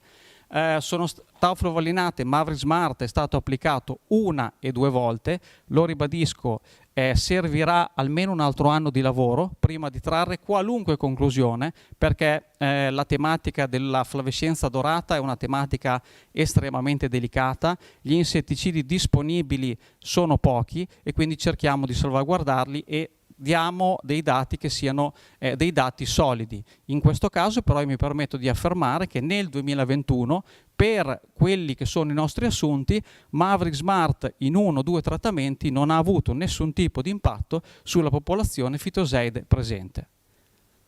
Ok, io con questo ho concluso la mia presentazione e vi ringrazio. Ok, ringraziamo Tiziano Baldo, è stato concesso anche 2 minuti in più, dato che è l'ultimo, è arrivato per primo stamattina, però ha concluso lui questo forum. Io chiude il forum il dottor Filippo Codato, che è direttore del consorzio di Condifesa di Treviso Vicenza Belluno. A me resta da ringraziare Nicola Massaccesi, collega che ha partecipato al lavoro, e anche Giuseppe Boato. Un saluto lo devo fare al dottor Michele Borgo, perché è colui che ci ha sempre accompagnato, no, nella moderazione di questo format, e naturalmente lo aspetteremo e riprenderà il suo lavoro l'attimo in cui ci troveremo di nuovo tutti quanti in presenza. Da parte mia, quindi Terzarello Fiorello, vi ringrazio della presenza e naturalmente di quanti collegamenti avevamo, adesso ve lo dirà il direttore. Quindi grazie ancora, e la parola al direttore Codato. Ecco, allora io inizio da ringraziare te, Fiorello, perché hai ringraziato tutti, ma ovviamente un po' il Deus ex machina dietro questo forum importante ci sei tu, quindi ti ringrazio per il lavoro che hai fatto. Ecco, io allora parto dalla tua domanda. Abbiamo avuto un buon seguito sia su Facebook che su YouTube, oltre 500 persone che complessivamente si sono collegati in diretta streaming, con una tenuta di diretta superiore ai 150 costanti. Sapete poi che questi video verranno valorizzati, perché tutti i contributi di altissimo livello che avete sentito stamattina verranno tradotti in pillole specifiche e li troverete sul nostro sito Condifesa TVB, dove troverete anche le slide delle presentazioni per chi le metterà a disposizione e vorrà renderle disponibili. Quindi nei prossimi giorni andremo avanti per un po', come abbiamo fatto l'anno scorso, con un ottimo riscontro di ulteriori domande, di richieste di chiarimenti eccetera, che potranno seguire questo momento, questa giornata. Quindi abbiamo visto, causa pandemia, un'evoluzione del format del forum, ma è stata un'evoluzione dal nostro punto di vista anche positiva, perché siamo usciti dalla sala in maniera molto produttiva ed efficace dal nostro punto di vista. Quindi io concludo ringraziando ovviamente tutti i relatori che hanno portato un grandissimo contributo tecnico a questa giornata, a questo momento. Ringrazio anche il direttore della unità agroambiente della Regione Veneto, Piero Salvadori, di recente nomina, al quale appunto risponde poi anche il servizio fitosanitario regionale, che oggi è stato egregiamente rappresentato dal nuovo referente, il dottor Carraro, che era qui presente con noi. Quindi ringraziata la regione, ringraziato il servizio fitosanitario. Io mi sento di dire che Condifesa vuole impegnarsi, oltre al suo ambito legato alle polizze e ai fondi mutualistici, che peraltro si stanno sviluppando in maniera molto netta anche su questioni fitosanitarie. Stiamo studiando la reintroduzione di un fondo anche per agevolare la sostituzione delle piante colpite da flavescenza. Ho colto molto favorevolmente anche le soluzioni proposte oggi per il contenimento del problema, sia lato vettore sia lato anche dose di inoculo, possibilità di diffusione, con alcune novità interessanti. Però riteniamo che le buone pratiche siano la guida del nostro socio viticoltore, quindi spingiamo e vogliamo anche con nuovi strumenti tipo un fondo mutualistico stimolare la sostituzione, l'eliminazione della pianta infetta quanto prima, e su questo c'è ancora da lavorare, fronte tecnico e fronte anche viticoltore specifico. Quindi su questo siamo molto attivi e vorremmo continuare a dare nuovi strumenti e nuove soluzioni. Io concludo veramente invitandovi domani a un altro evento. La casualità ha voluto che si posizionassero 2 giorni di fila, non avremmo voluto per il peso organizzativo, ma così è andata e ne facciamo di necessità virtù. Quindi domani siete tutti invitati, il 23 febbraio, presso l'azienda Genagricola a Loncondi, Annone Veneto, dove ci sarà l'edizione di Vite in Campo, Potatura e Impianto.